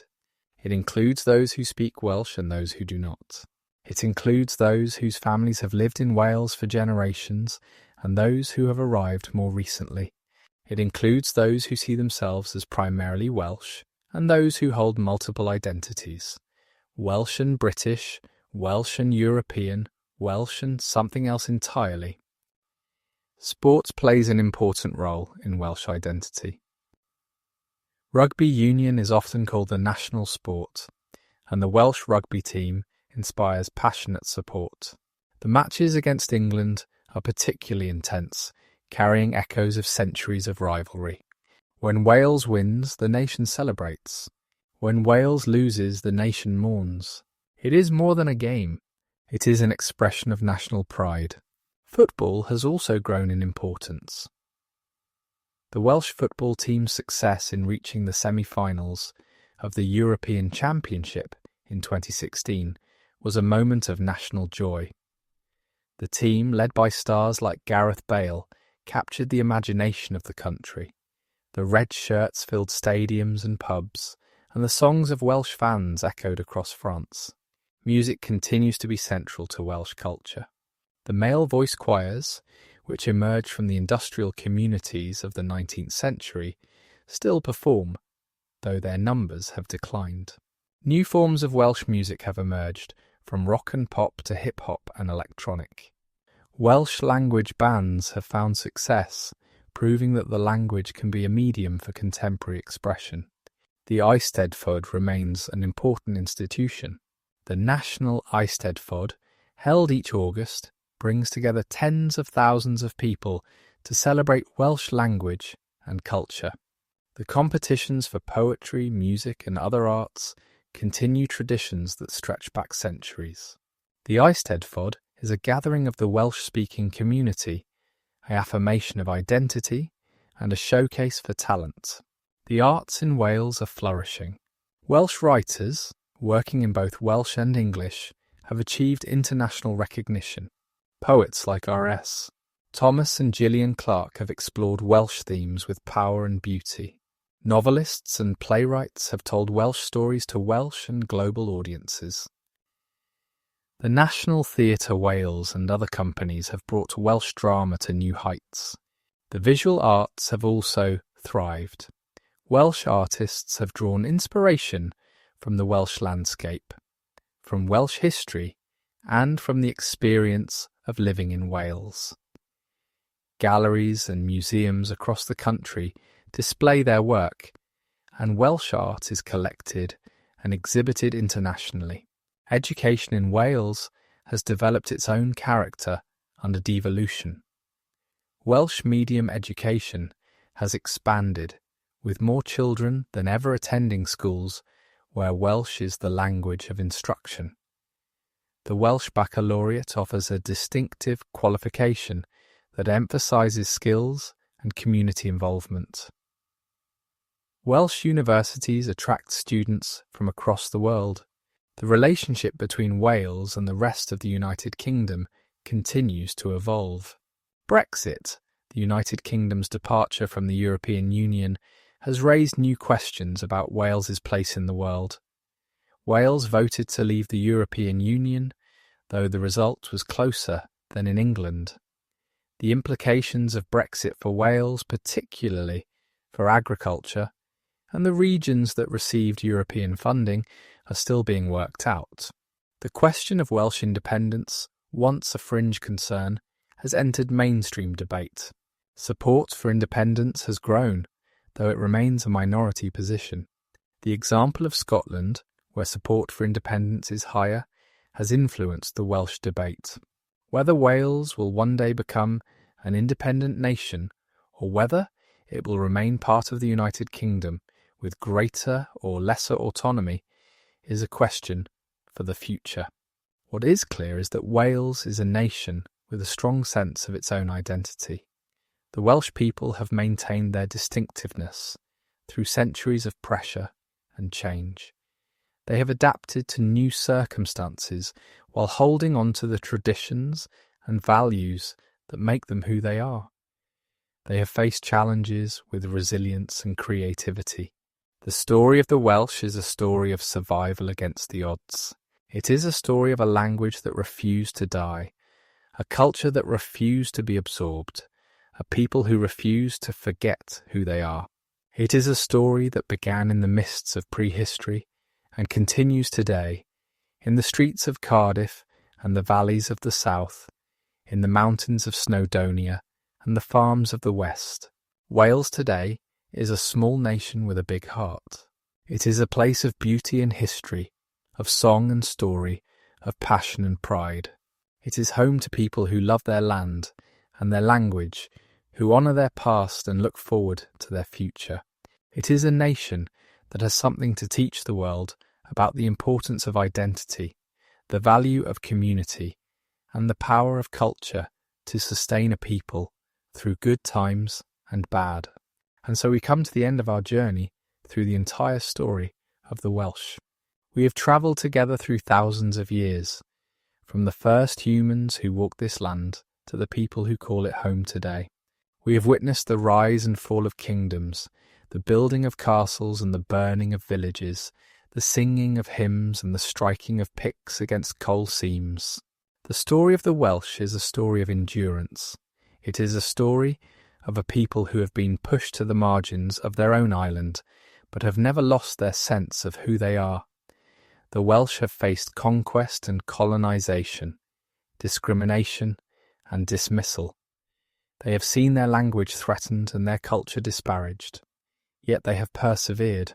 The Welsh language, one of the oldest living languages in Europe, continues to be spoken by hundreds of thousands of people. Children learn it in schools. Families speak it at home. It is heard on the streets and in the shops, on television and radio, in Parliament and in poetry. The language that was once predicted to die within a generation is alive and growing. The culture of Wales, shaped by centuries of history, remains vibrant and creative. The Eisteddfod celebrates poetry and music, as it has for hundreds of years. The choirs still sing, their voices rising in harmony. The stories of the Mabinogion are still told, connecting modern Welsh people to their mythic past. New artists and writers add their voices to the tradition, creating works that speak to contemporary concerns while drawing on ancient roots. The identity of the Welsh is strong and proud. Whether they live in Wales or in the diaspora communities scattered across the world, Welsh people carry their heritage with them. They remember the princes and the saints, the miners and the preachers, the poets and the rebels who came before them. They are part of a story that stretches back through time and forward into the future. Wales faces challenges, as all nations do. The economy must adapt to a changing world. Communities must find new sources of livelihood and purpose. The language must be passed to new generations. The balance between tradition and change must be constantly negotiated. But the Welsh have faced challenges before, and they have always found ways to meet them. The story of the Welsh is not finished. It continues every day, in every choice made by Welsh people about how to live, what to value, and who to be. It continues in the schools where children learn Welsh, in the chapels where hymns are sung, in the stadiums where rugby matches are played, in the homes where families gather. It continues in the Senedd, where elected representatives make decisions for Wales. It continues in the hearts of everyone who loves this land and its people.